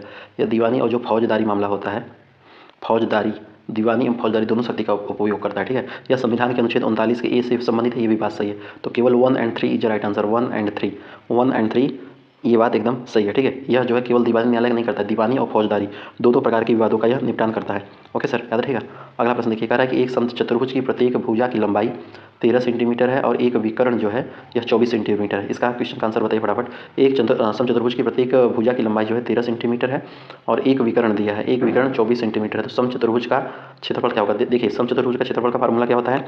समचतुर्भुज के क्षेत्रफल का फार्मूला होता है 1/2 गुणित विकर्णों का गुणनफल, यानी कि d1 इंटू d2। ठीक है, तो 1/2 इंटू d1, d1 की वैल्यू कितना दिया है? 24, और यहाँ पे d2 की वैल्यू निकालना है। ठीक है, जो समचतुर्भुज का क्षेत्रफल यही होता है 1/2 d1 इंटू d2, यानी कि 1/2 विकर्णों का गुणनफल। तो एक विकर्ण दिया है, एक विकर्ण निकालना है, तो कैसे निकालेंगे इसको ध्यान दीजिए। पहले देखिए, कह रहा है समचतुर्भुज की प्रत्येक भुजा की लंबाई 13 सेंटीमीटर है। तो चलिए पहले मैं मतलब बनाइए इसको। तो इसमें देखिए प्रत्येक भुजा की लंबाई 13 सेंटीमीटर, यहाँ भी 13 होगा, यहाँ भी 13 होगा, यहाँ भी 13 होगा और यहाँ भी 13 होगा, है ना। ये जो है ए बी सी डी हो जाएगा। तो एक विकर्ण की लंबाई कितनी है? एक विकर्ण की लंबाई है मान लीजिए 24 सेंटीमीटर, है ना। तो इसको ऐसे कर लीजिए, इसको ऐसे कर लीजिए। तो अगर ये 24, ये पूरा जो है ये अगर ये पूरा 24 है तो ये आधा कितना होगा? आधा 12 होगा, आधा 12 होगा। ठीक है, तो अगर हम इसकी वैल्यू निकाल लें, ध्यान से देखिएगा, अगर हम इसकी वैल्यू निकाल लें इतने की, इतने की, ठीक है, तो 12, 13 और ये इसकी अगर हम वैल्यू निकाल लें तो इसका 2 गुना कर देंगे तो ये पूरा विकर्ण का पता चल जाएगा। तो आप ट्रिपलेट पढ़े होंगे, ट्रिपलेट पढ़े होंगे। 5 होता है, 12 होता है, 13 होता है, 7 होता है, 24 होता है, 25 होता है, 3 होता है, 4 होता है, 5 होता है। आप ट्रिपलेट पढ़े होंगे कि नहीं पढ़े होंगे? तो यहाँ से ट्रिपलेट से अगर आप पढ़े होंगे तो यहाँ से आपको समझ में आ गया कि ये 12 अगर यहाँ पे है, यहाँ पे 13 है, तो इसकी वैल्यू 5 होगी। अरे भाई, मैं इस ट्रायंगल की बात कर रहा हूँ, ये इतने की, तो इसकी वैल्यू 5 होगी ना। इसकी वैल्यू कितनी हो जाएगी? इसकी वैल्यू 5 हो जाएगी। जब इसकी वैल्यू 5 हो गई तो इसका 2 गुना ही तो होगा। इसका 2 गुना कितना हो जाएगा? ये 10 होगा। तो एक विकर्ण की लंबाई अगर 24 सेंटीमीटर, तो ये दूसरे इसकी लंबाई 24 सेंटीमीटर है। तो इसकी लंबाई कितनी हो जाएगी? इसकी लंबाई जो है आपका 10 सेंटीमीटर हो जाएगा, 10 सेंटीमीटर हो जाएगा ना। अगर नहीं आ रहा है तो आप यहाँ से वो जो उनका फार्मूला होता है ना पाइथागोरस प्रमेय, उनका निकाल लेंगे तो आ जाएगा। तो एक विकर्ण की लंबाई कितनी है, 1/2 गुणित 24 इंटू 10, इसको सॉल्व करिए 2 यहाँ 12 12 धाम 120, 120 इज राइट आंसर। कितना आएगा 120। अगला प्रश्न देखिए, कह रहा है बिहार का एकमात्र राष्ट्रीय उद्यान किस जिले में अवस्थित है। तो बताइए बिहार का एकमात्र राष्ट्रीय उद्यान किस जिले में अवस्थित है, उसका नाम क्या है। तो उसका नाम है वाल्मीकि नगर राष्ट्रीय उद्यान। क्या नाम है, वाल्मीकि नगर राष्ट्रीय उद्यान। कहाँ पर स्थित है बताइए। आपका स्थित है पूर्वी चंपारण में कि पश्चिम चंपारण में। आपका स्थित है पश्चिम चंपारण में। कहाँ पर स्थित है, पश्चिम चंपारण में स्थित है। एकमात्र टाइगर रिजर्व है, और ये जो टाइगर रिजर्व यही एकमात्र राष्ट्रीय उद्यान भी है और एकमात्र टाइगर रिजर्व भी है ना। भारत में कुल कितने मतलब वन्यजीव अभ्यारण्य है, तो भारत में 12 वन्यजीव अभ्यारण्य है। कितने वन्यजीव अभ्यारण्य है, 12 वन्यजीव अभ्यारण्य, और एकमात्र टाइगर रिजर्व है जो कि पश्चिम चंपारण में स्थित है। 12 टाइगर रिजर्व का भी नाम आप याद रखिएगा। एक होता है भीम बांध टाइगर रिजर्व। क्या नाम है, भीम बांध टाइगर रिजर्व। भीम बांध टाइगर रिजर्व कहाँ पड़ता है, ये पड़ता है आपका मुंगेर में। कहाँ पड़ता है याद रखिएगा, मुंगेर में पड़ता है, ठीक है। एक होता है गौतम बुद्ध विहार, गौतम बुद्ध पक्षी विहार, गौतम बुद्ध पक्षी विहार, ठीक है। ये कहाँ पे पड़ता है, गौतम बुद्ध पक्षी विहार पड़ता है आपका गया में। कहाँ पड़ता है, गया में। एक होता है आपका कांवर झील, आप नाम सुने होंगे, कांवर झील। कांवर झील, कांवर झील कहाँ पे पड़ता है भाई, तो कांवर झील पड़ता है आपका बेगूसराय में। कहाँ पड़ता है, बेगूसराय में, है ना। एक आपका होता है देखिए भीम बांध हो गया, है ना, भीम बांध हो गया, भीम बांध मुंगेर में पड़ता है। गौतम बुद्ध पक्षी विहार हो गया। कैमूर हो गया, कैमूर बेगूसराय में पड़ता है ना। और कैमूर झील भी होता है, कैमूर वन्यजीव भी होता है। एक होता है नागी नकटी नाम है, नागी नकटी। तो नागी नकटी जो ये वन्यजीव अभ्यारण्य है, इनको पक्षी विहार है। ये आपका इनको रामसर स्थल में भी शामिल किया गया है, ठीक है। तो कहाँ पड़ता है ये नागी नकटी, ये आपका पड़ता है जमुई में, है ना। कहाँ पे पड़ता है, जमुई में, ठीक है। सबसे छोटा अभ्यारण्य हो जाएगा इसमें नागी वाला। और राजगीर में होता है, उदयपुर में होता है ना, रजौली में होता है, विक्रमशिला डॉल्फिन है वहाँ पे, ठीक है। तो काफ़ी सारे, और बड़ेला सलीम बच्चे अभ्यारण्य है। तो जो है 12 वन्यजीव अभ्यारण्य है और एकमात्र टाइगर रिजर्व है। निम्नलिखित में से किस चेर शासक को लाल चेर एवं भल्ला चेर कहा जाता है, बताइए। किस चेर शासक को लाल चेर एवं भल्ला चेर कहा जाता है, बताइए फटाफट। तो इसको कहा जाता है सेन गुट्टवन को, ठीक है। तो किस चेर शासक को, देखिए सबसे पहले बताइए चेर शासक कहाँ के थे। ये आपके दक्षिणी भारत के मतलब प्रमुख मतलब राजवंश थे ना, दक्षिण भारत के मतलब प्राचीनतम वंश थे। ये चीज़ याद रखा, चेर वंश। चलिए आगे देखते हैं। कह रहा है कि निम्नलिखित कथनों पर विचार करिए। महायान जो है ये कह रहा है कि बुद्ध को महान पुरुष मानते हैं, बताइए क्या ये बात सही है, हैं? देखिए मैं आपको बता दूं कि जो बौद्ध धर्म था वो 2 भागों में बढ़ गया था, एक हीनयान और एक महायान, ठीक है। तो ऐसे याद रखिएगा कि जो हीनयान था, हीनयान जो लोग थे ये रूढ़िवादी थे। कैसे थे, ये रूढ़िवादी थे, है ना। हीनयान जो था, हीनयान के जो लोग थे वे रूढ़िवादी थे, ठीक है, रूढ़िवादी थे। और जो महायान के जो लोग थे ये आपके सुधारवादी थे। हीनयान के जो लोग थे ये बुद्ध को महापुरुष मानते थे। क्या मानते थे, बुद्ध को महापुरुष मानते थे। कह रहा है महायान जो है वो बुद्ध को महापुरुष मानते थे, नहीं, महायान बुद्ध को महापुरुष नहीं मानते थे, है ना। महायान वाले बुद्ध को ईश्वर मानते थे। महायान वाले जो है बुद्ध को ईश्वर मानते थे। क्या मानते थे, ईश्वर मानते थे। हीनयान भगवान बुद्ध को हीनयान भगवान बुद्ध को भगवान मानते नहीं, हीनयान भगवान बुद्ध को महापुरुष, उल्टा दे दिया। महायान भगवान मानते थे और हीनयान महापुरुष मानते थे। ओके सर, याद रखिए। मूर्ति पूजा कौन नहीं करता था, तो मूर्ति पूजा हीनयान नहीं करते थे। हीनयान जो है मूर्ति पूजा नहीं करते, तो ये सही, ऑप्शन नंबर 3 सही। और जो महायान वाले थे वे मूर्ति पूजा करते थे, वे मूर्ति पूजा करते थे। अगर आपसे पूछ ले कि हीनयान जो थे इनकी भाषा क्या थी, हीनयान की भाषा क्या थी भाई, तो हीनयान की जो भाषा थी ना वो पाली भाषा थी। कौन सी भाषा थी, पाली भाषा थी। और महायान वाले की भाषा कौन सी थी, महायान की भाषा थी संस्कृत। ओके सर, याद रखिएगा। अगला देखिए, करेंट निम्नलिखित में से बेमेल को चुनिए, बेमेल को आपको चुनना है। ओके, इसका आंसर क्या होगा, कह रहा है कि तकला मकान चीन में पड़ता है। एकदम सही बात है, तकला मकान चीन में पड़ता है, ठीक है। गोबी मरुस्थल आपका, ये मरुस्थल है, गोबी मरुस्थल आपका चीन व मंगोलिया में पड़ता है, ये भी बात एकदम सही है। पेंटोगोनिया मरुस्थल अर्जेंटीना में पड़ता है, ये भी बात सही है। मोजाबी जो मरुस्थल है ये आपका सऊदी अरब में नहीं पड़ता है। मोजाबी मरुस्थल आपका पड़ता है यूएसए में। कहाँ पड़ता है, संयुक्त राज्य अमेरिका में पड़ता है। कहाँ पे पड़ता है, संयुक्त राज्य अमेरिका में पड़ता है। गर्म मरुस्थल है ना, गर्म मरुस्थल। भारत में कौन सा मरुस्थल पाया जाता है बताइए, भारत में तो एक होता है लद्दाख डेजर्ट, लद्दाख नाम आप सुने होंगे, लद्दाख डेजर्ट, ये भारत के हिमालय में स्थित होता है, भारत के हिमालय में स्थित होता है ना।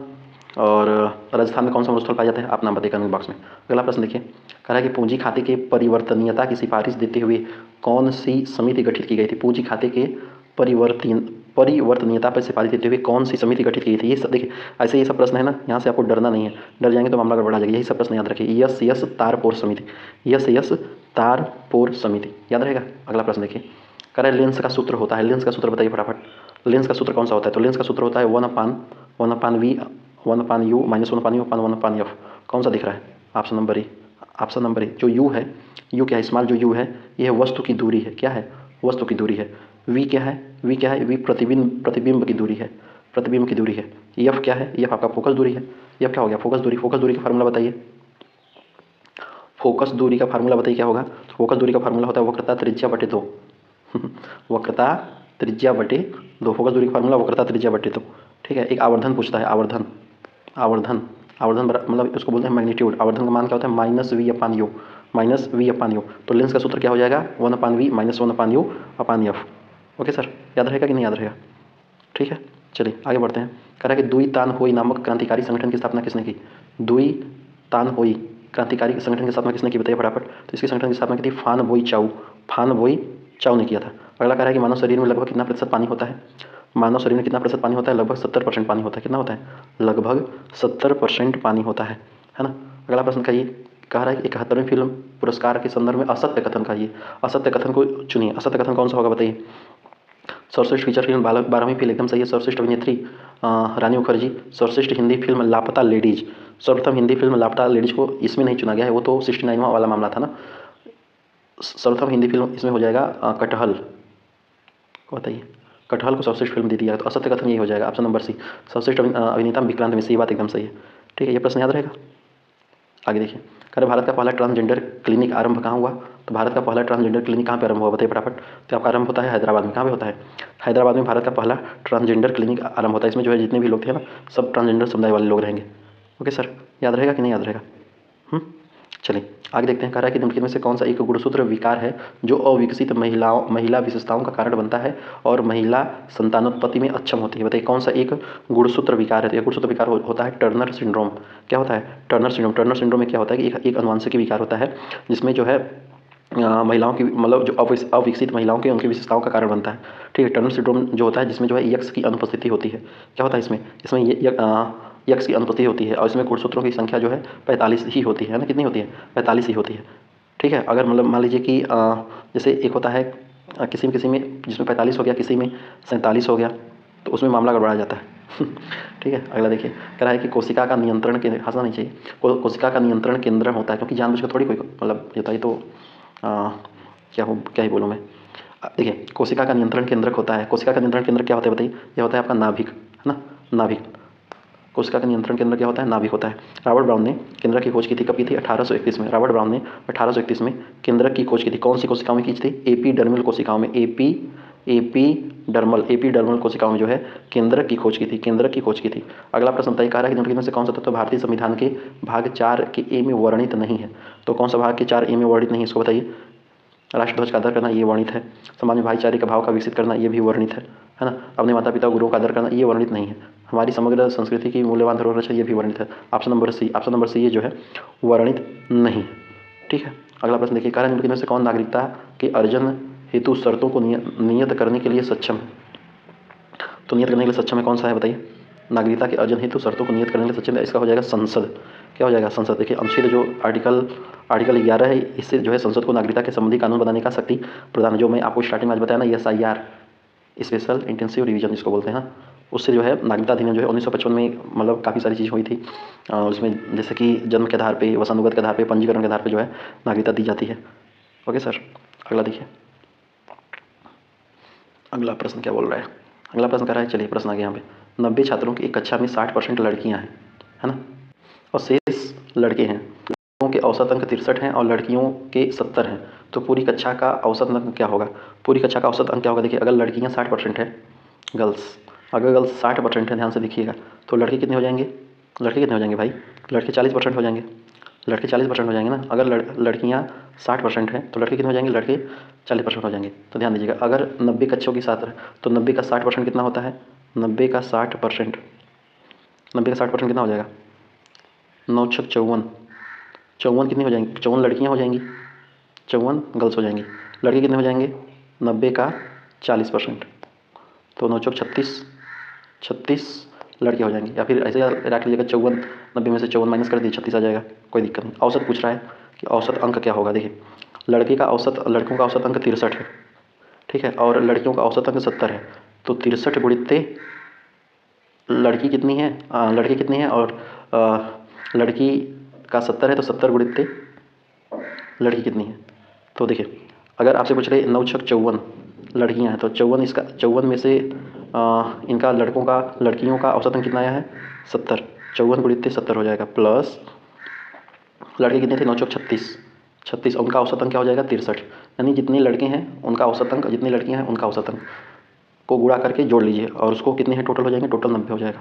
सॉल्व करिए इसको, अगर आप सॉल्व करेंगे 7 चौक 28 की 8 और 7 बचे 35, 2 37, 3780 इधर आ जाएगा, प्लस 36 63, 36 त्याई 36 दूना 72, 36 त्याई यहाँ पे इकाई में 8 आ जाएगा, ठीक है। फिर 36 छक्का तो 30 छक्का 180, अच्छा 36 226, उसको सॉल्व करेंगे 226 आ जाएगा। 3780 बटे 2268 प्लस 2268 अपान 90। अब इसको सॉल्व करिए, 8 से यहाँ पे 8 ही आएगा और 8 6 14 आ जाएगा और 7 2 9, 9 1 10 आ जाएगा और 3 2 5 1 6, 60 6048 बटे 90 काट लीजिए। अब अगर इसको सॉल्व करेंगे तो आपका एक्यूरेट लगभग आंसर आ रहा है 67%। कितना आ रहा है 67.2%। तो समझ में आ गया होगा कैसे सॉल्व हो रहा है। इसका आंसर हो जाएगा 67%। नेत्रहीन किस समास का उदाहरण है, नेत्रहीन किस समास का उदाहरण है, इसको आपको बताना है। नेत्रहीन किस समास का उदाहरण है, बताइए फटाफट। तो नेत्रहीन आपका तत्पुरुष समास यानी नेत्र से हीन है, नेत्र से हीन। हिंदी का मैं आपको ये सब सारी चीज़ें करा चुका हूँ, है ना, कोई दिक्कत नहीं है। देखिए इसको बोलेंगे तत्पुरुष समास। तत्पुरुष समास क्या होता है कि मतलब जिस समास का उत्तर पद प्रधान हो और पूर्व पद गौण हो उसको बोलेंगे तत्पुरुष समास। Okay sir. गुट निरपेक्ष आंदोलन के संस्थापक नेताओं में से निम्नलिखित में से कौन शामिल नहीं थे। तो कौन शामिल नहीं थे भाई, तो देखिए इसमें जवाहरलाल नेहरू शामिल थे, जोसेफो ब्रोजो टीटो शामिल थे, एक क्वामे कुरुमा शामिल थे, माओ से तुंग नहीं शामिल थे। माओ से तुंग जो है ये शामिल नहीं थे। तो गुट निरपेक्ष आंदोलन ये मतलब इसकी नींव कब रखी गई थी, तो इसकी नींव रखी गई थी 1961 में। कब रखी गई थी 1961 में, बेलग्रेड में, है ना, याद रहेगा।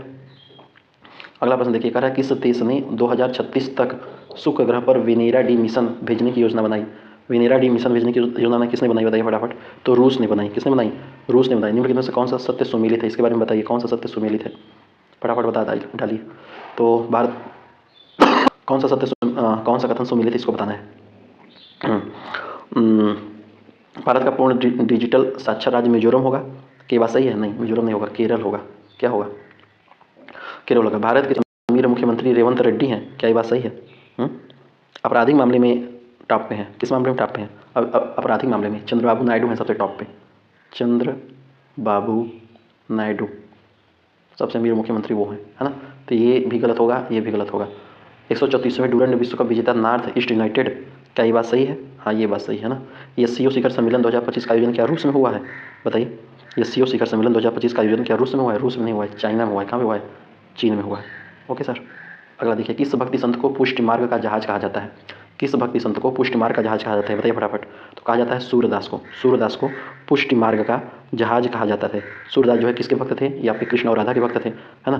कृष्ण और राधा के भक्त थे, कृष्ण और राधा के भक्त थे, ठीक है। और वल्लभाचार्य के शिष्य भी थे, वल्लभाचार्य के शिष्य थे, है ना। तुलसीदास के बारे में बताइए।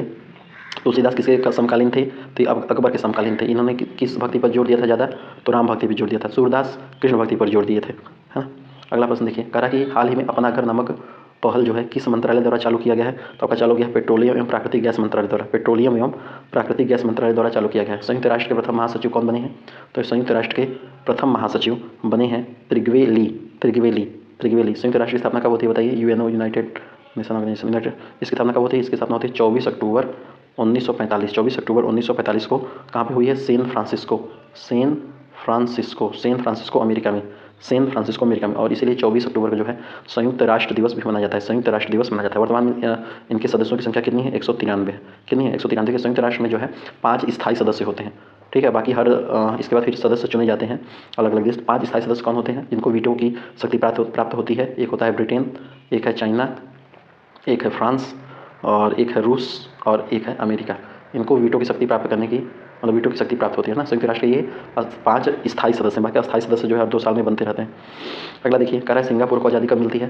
तो सिंगापुर को आज़ादी मिलती है 1965 में। कब मिलती है, 1965 में। सिंगापुर को 1965 में आज़ादी मिलती है, याद रहेगा। कह रहा है कि वर्ष 1949 में गठित आय समिति के अध्यक्ष कौन है। वर्ष 1949 में गठित आय समिति के अध्यक्ष हैं पीसी महालनोबिस, है ना, याद रहेगा। चलिए अगला देखते हैं। कह रहा है स्वतंत्र रूप से गिर रही एक वस्तु की गति निम्नलिखित में से किसका उदाहरण। तो एक वस्तु की गति निम्नलिखित में से किसका उदाहरण बताइए। एक समान चाल की ही उदाहरण होगा। किसका उदाहरण होगा, एक समान चाल का ही उदाहरण होगा। ठीक है सर, याद रखिए गति के 3 नियम हैं। याद रखिएगा गति के कौन सा नियम होता है, गति के 3 नियम होते हैं। एक होता है v बराबर u प्लस ए टी, दूसरा है यस बराबर U T plus half A T square, और तीसरा नियम है वी स्क्वायर बराबर यू स्क्वायर प्लस 2a(s). तो ध्यान दीजिएगा, यहाँ से ध्यान दीजिएगा, ये जो प्रथम नियम है गति का, जो प्रथम नियम है v बराबर u प्लस ए टी, किसको दर्शाता है, यह मतलब किसका संबंध बताता है, यह संबंध बताता है वेग एवं समय का। किसका बताता है, वेग एवं समय का, पहला वाला। ठीक है, दूसरा नियम जो है, ये जो दूसरा नियम, यह किसको बताता है, ये बताता है विस्थापन एवं समय को। किसको बताता है, विस्थापन एवं समय को बताता है। किसको बताता है, विस्थापन एवं समय को बताता है। और जो तीसरा नियम है वी स्क्वायर बराबर यू स्क्वायर प्लस 2s, ये आपका विस्थापन एवं वेग को बताता है। किसको बताता है, विस्थापन एवं वेग को बताता है। पहला जो गति का नियम है v बराबर u प्लस ए टी, ये वेग एवं समय को बताएगा। दूसरा नियम होता है s बराबर U T plus half A T square, ये विस्थापन एवं समय को बताएगा। और तीसरा जो है v स्क्वायर बराबर यू स्क्वायर प्लस 2as, ये आपका जो है विस्थापन एवं वेग को बताएगा। v इसमें क्या है, अंतिम वेग है, u क्या है, प्रारंभिक वेग है, t क्या है, समय है, s क्या है, s मतलब होता है डिस्प्लेसमेंट, है ना, विस्थापन जिसको बोलेंगे। a क्या है, a त्वरण होता है, एक्सेलरेशन होता है। अगला देखिए, अगला प्रश्न बोल रहा है भाई साहब कि निम्नलिखित में से कौन सी नदी पश्चिम की ओर बहती है। चलिए बताइए, पश्चिम की ओर बहने वाली नदियाँ कौन सी है भारत में, कौन सी नदी पश्चिम की ओर बहती है। तो जो माही नदी है यह आपका पश्चिम की ओर बहती है। माही नदी जो है आपका यह पश्चिम दिशा की ओर बहती है। जो भारत है, जैसे मान लीजिए भारत है तो माही पश्चिम दिशा और बाकी पश्चिम दिशा मतलब अरब सागर में गिरती है। ठीक है, बंगाल की खाड़ी में बंगाल खाड़ी पूरा साइड है, तो पूरा साइड में बाकी नदियाँ गिरती हैं, गोदावरी बह गई, पेन्नार। याद रहेगा कि नहीं याद रहेगा। देखिए पश्चिम में गिरने वाली नदियाँ कौन कौन सी है बता दीजिए आप मुझे। पश्चिम में कौन कौन सी नदियाँ हैं जो पश्चिम में गिरती हैं, और पूरब में कौन कौन सी गिरती हैं, इसको आपको बताना है। तो देखिए मैं पश्चिम का बता दे रहा हूँ, पूरब आप बताइएगा। पश्चिम दिशा की ओर गिरने वाली नदी है आपका, एक हो जाएगा नर्मदा, बहुत इंपॉर्टेंट नदी है नर्मदा। ठीक है, नर्मदा। एक होता है आपका ताप्ती, जो पश्चिम की ओर मतलब गिरे, जैसे मान लीजिए भारत है, इधर गिर रही है, इधर। ठीक है, नर्मदा हो गया, ताप्ती हो गया, और एक होता है लूनी नदी, है ना, लूनी नदी। एक होता है साबरमती नदी, और कौन होता है, एक होता है केरल में जो होता है ना पेरियार नदी, है ना। और कौन होता है, पेरियार नदी के बाद एक होता है भरतपूझा नदी। तो ये नदियाँ जो हैं कहाँ गिरती हैं, पश्चिम की ओर गिरती हैं। ये नदियाँ कहाँ गिरती हैं, पश्चिम की ओर गिरती हैं। माही नदी आप लिख लीजिए, माही नदी। तो ये नदियाँ पश्चिम दिशा की ओर गिरती हैं, याद रहेगा सर। अगला देखिए, निम्नलिखित से कौन सा क्षेत्र भारतीय जैव विविधता का तप्त स्थल है। तो भारतीय जैव विविधता का तप्त स्थल कौन सा हो जाएगा बताइए।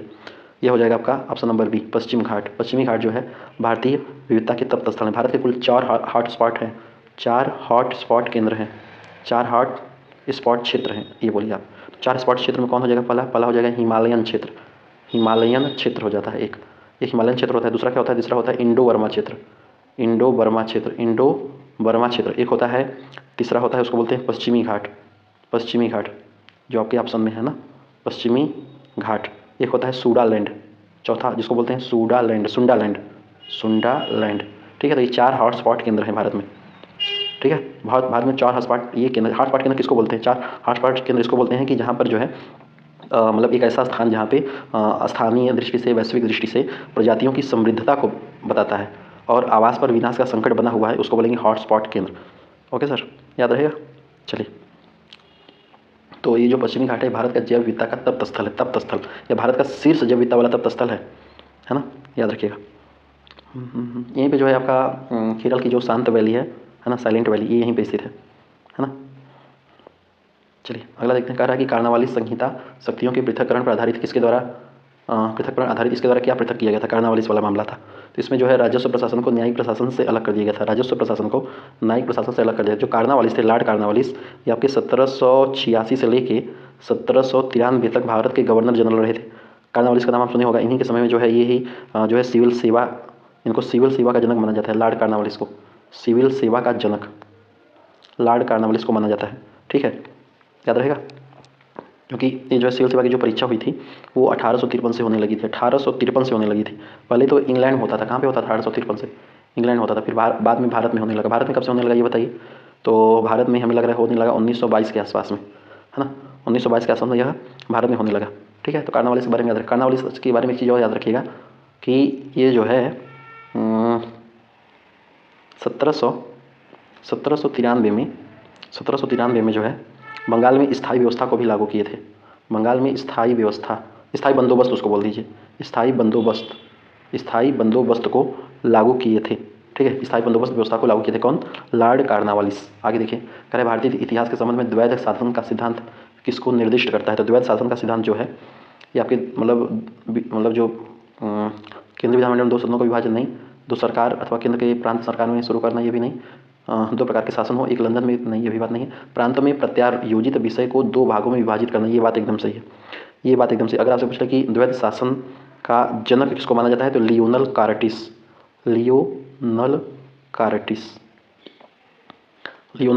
को माना जाता है, लियोनल कार्टिस को माना जाता है। ठीक है, याद रहेगा। चलिए, बहुत बढ़िया।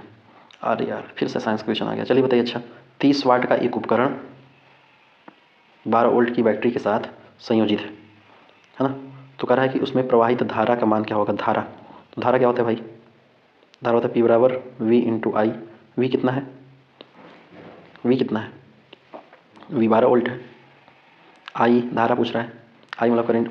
P आपका 30 हो जाएगा। ठीक है, तो आई पूछ रहा है तो P इधर आ जाएगा, यानी इसका वैल्यू हो जाएगा P/V इक्वल टू आई। तो P की वैल्यू कितनी होगी? 30/12। इसको सॉल्व करिए। 12 दूना 24, दशमलव आएगा, 6 बचा, 12 पंचे 60, 2.5 ampere. 2.5 ampere is right answer. अगला प्रश्न देखिए, कह रहा है select the most appropriate option. Vinod had a escape in the car accident. Vinod full नहीं, वाइड नहीं, मतलब अच्छा इसमें नैरो स्केप बन जाएगा ना। नैरो स्केप मतलब क्या? नैरो स्केप मतलब होता है कि एक, मतलब उसमें होता है कि बार बार बचना। राष्ट्रीय एकता का परिषद का गठन कब किया गया था? बताइए फटाफट। तो राष्ट्रीय एकता परिषद का गठन किया गया था 1961 में, है ना। राष्ट्रीय एकता परिषद का गठन किया गया था 1961 में। इसके अध्यक्ष कौन होते हैं? इसके अध्यक्ष होते हैं PM, प्रधानमंत्री होते हैं। पहली बैठक कब हुई थी? 1962 में थी। कब हुई थी? 1962 में हुई थी। अगला प्रश्न देखिए, कह रहा है किसी कोड भाषा में A को 1 लिखा जाता है, AIR को 28। अच्छा जी, उसी भाषा में एयरक्राफ्ट को क्या लिखा जाएगा? तो AIR को 28 कैसे? तो A को 1 लिखा जाता है, तो इसको देख लेते हैं। AIR, A का वैल्यू 1 होता है, I का 9 होता है, R का 18 होता है। 18 1 20 9 29 है, 18 1 19 19 9 28। हाँ, ये तो सही है। तो एयरक्राफ्ट की वैल्यू क्या हो जाएगी? तो एयरक्राफ्ट की वैल्यू देखिए, A का क्या होता है? A का 1 होगा, A1 plus I9 plus R18 C3 R18 A1 F9 F6 होगा, F6 T20। सॉल्व कर लीजिए, जोड़िए फटाफट। इसको जोड़ेंगे क्या आएगा? 9 1 10 10 10 20 8 28 28 3 31 और 31 10 41 41 8 39 41 8 49 होगा ना। 49 1 50 50 6 56 26 56 20 76 76 इज राइट आंसर। अगला प्रश्न देखिए, कह रहा है निम्नलिखित में से असत्य कथन का चयन करिए। असत्य कथन का चयन करिए भाई। कह रहा है कि तेलंगाना में वनों में दुर्लभ ब्लू पिंक गिल मशरूम की खोज हुई है। बताइए, खोज हुई है? नहीं। BSF द्वारा पंजाब में ऑपरेशन अलर्ट शुरू किया गया। BSF द्वारा पंजाब में, हाँ ये तो शुरू किया गया है। शुरू नहीं किया गया भाई, गड़बड़ा गया मामला, पूरा मामला गड़बड़ा गया है। देखिए, तेलंगाना में वनों की दुर्लभ ब्लू पिंगल मशरूम की खोज हुई है। BSF द्वारा पंजाब में ऑपरेशन अलर्ट शुरू किया गया? नहीं, आपने पंजाब में नहीं किया गया, राजस्थान में किया गया है। राजस्थान में किया गया है। ठीक है, तो यही सही हो जाएगा, बाकी सब सही है। भारत दुनिया का तीसरा बड़ा ऑटोमोबाइल उद्योग वाला देश बन गया है। अमेरिका और दक्षिण कोरिया ने उल्ची फ्रीडम शील्ड नामक संघर्ष आयोजन किया है। ये भी बात एकदम सही। तो असत्य कथन पूछ रहा है, तो ऑप्शन नंबर बी। हाल ही में किस स्थान पर स्थित एक फ्लाई ओवर नाम, एक मिनट, हाल ही में स्थित एक फ्लाई ओवर का नाम 13वीं सदी के शासक महाराज पृथु के नाम पर रखा गया। किस फ्लाई ओवर का नाम रखा गया भाई? बताइए फटाफट। तो यह रखा गया है गुवाहाटी स्थान पे जो है एक फ्लाई ओवर का नाम जो है महाराज पृथु के नाम पे रखा गया है। महाराज पृथु के नाम पे रखा गया है ना। ऐसे एक लखनऊ में जो सड़क है उसको सुधांशु शुक्ला के नाम पे रखा गया है। ऐसे अलग अलग नाम ही तो रख रहे हैं इस बार। जन प्रतिनिधित्व अधिनियम 1961, इतना नाम रख देंगे बस, आप याद करते रहिए कौन सा नाम किसका चेंज हुआ, ये हुआ वो हुआ है। बहुत तगड़ा क्वेश्चन तो यही हो गया है सबसे ज़्यादा। जन प्रतिनिधित्व अधिनियम 1951 निम्नलिखित में से किस पर लागू नहीं होता है? तो बताइए भाई, किस पर लागू नहीं होता है? संसद के दोनों सदनों पर चुनाव पे तो इस पर तो लागू होता है। राज्य विधानमंडलों के दोनों सदनों के चुनाव पे भी होता है। उपचुनाव पे होता है। नगर पालिकाओं के चुनाव पे नहीं होता। Option number C is right answer. ठीक है, याद रहेगा। अगला प्रश्न देखिए, राफ्टिंग का पानी से वही संबंध है जो स्कीइंग का है। तो राफ्टिंग कहाँ पे होता है बताइए? राफ्टिंग कहाँ पे होता है? राफ्टिंग पानी में होता है। तो स्कीइंग कहाँ पे होता है? स्कीइंग आपका बर्फ में होता है। स्कीइंग कहाँ होता है? बर्फ में होता है। एक फुटकर विक्रेता ने 2.5 kg अनाज खरीदा, ठीक, उसे 160 kg के भुगतान के बराबर लाभ पर बेचा, उसका लाभ प्रतिशत क्या होगा? तो मान लीजिए कि एक अनाज उसने खरीदा 1 रुपये में, 1 kg अनाज का मूल्य उसने 1 रुपये में मान लीजिए खरीदा, और लागत कितना लगा उसका? मान लीजिए लागत उसका लगता है 250 रुपये, और उसको केजी को मैं रुपये मान लेता हूँ, और उसको जो है 160 रुपये के बराबर उसको लाभ होता है। ठीक है, तो लाभ किस पे होता है? 160 का लाभ होता है। किस पे लाभ होता है? 2.5 kg पे लाभ होता है। इंटू 100 कर दीजिए, सॉल्व कर लीजिए। 25 चौका 100, 25 पंचे 25 पंचे 125 छक्का 250, 25 छक्का 250। अब इसको काट लीजिए। 2 दूनी 4, 2 तिहाई 6, 3 पचे 15, नहीं कट रहा, चुकी मैं फिर से बता रहा हूँ। देखिए 160 आएगा ऊपर, 250 आएगा नीचे, गुणित्ते 100। ठीक है, अब इसको काटिए। 0 से 0 मान लीजिए कट गया, बहुत बढ़िया। ठीक है, 25 से कम 25, 25 चौका 100, 16 चौका 64। क्या यार, कभी कभी मामला इससे गड़बड़ाता है। ठीक है, अगला प्रश्न देखिए, करा निम्नलिखित में से सत्य कथन का चयन करिए। पहला खेलो इंडिया जल खेल महोत्सव का आयोजन लोकटक झील में हुआ। क्या लोकटक झील में हुआ? लोकटक में हमको नहीं लग रहा हुआ है, डल झील में हुआ है। इसके पहले वाले प्रश्न में हम आपको करा चुके हैं सेट में ना, डल झील में होता है, लोकटक में नहीं होता है। नारी अदालत केरल में शुरू हुई? नहीं, केरल में नहीं होती है, सिक्किम में शुरू होती है नारी अदालत, सिक्किम में। ओके, भारत का पहला AI संचालित आंगनबाड़ी केंद्र गुजरात में खुला। तो आंगनबाड़ी केंद्र गुजरात में खुला, कहाँ पे खुला? गुजरात में नहीं खुला यार, वहाँ पे खुला है, क्या बोलते हैं उसको?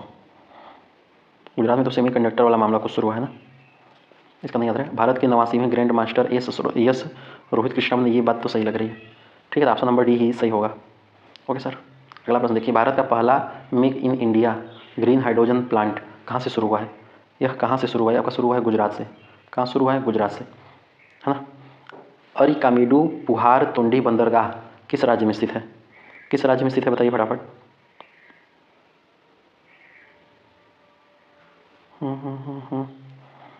किस राज्य में स्थित है बताइए, इसका आंसर बताइए। अरिकामेडू पुंडली तुंडी बंदरगाह संगम काल में, संगम काल में। ठीक है, चलिए, कह रहा है कि इस बौद्ध संगीत में बौद्ध धर्म का हीनयान महायान में विभाजन हो गया। ओह माय गॉड, मैं आपको हीनयान महायान बता चुका हूँ एक बार फिर से। चलिए फिर से बताता हूँ। चतुर्थ बौद्ध संगीत में देखिए, ध्यान से समझिएगा, बौद्ध संगीत हुआ था 4 बौद्ध संगीत के बारे में ध्यान दीजिए। First, second, third, fourth. यहाँ से याद कर लीजिए, अब दोबारा बताने की आवश्यकता ना पड़े। पहली बौद्ध संगीति कहाँ हुई थी? राजगृह में। दूसरी बौद्ध संगीति कहाँ हुई थी? वैशाली में। ठीक है, तीसरी बौद्ध संगीति कहाँ हुई थी? पाटलिपुत्र में। कहाँ पे हुई थी? पाटलिपुत्र में। चौथी बौद्ध संगीत कहाँ हुई थी? कश्मीर के कुंडल वन में, कुंडल वन में। ओके, पहली बौद्ध संगीति राजगृह, दूसरा वैशाली, तीसरा पाटलिपुत्र। ठीक है, और चौथा कुंडल वन। पहली बौद्ध संगीत के अध्यक्ष कौन थे? अध्यक्ष मैं बात कर रहा हूँ।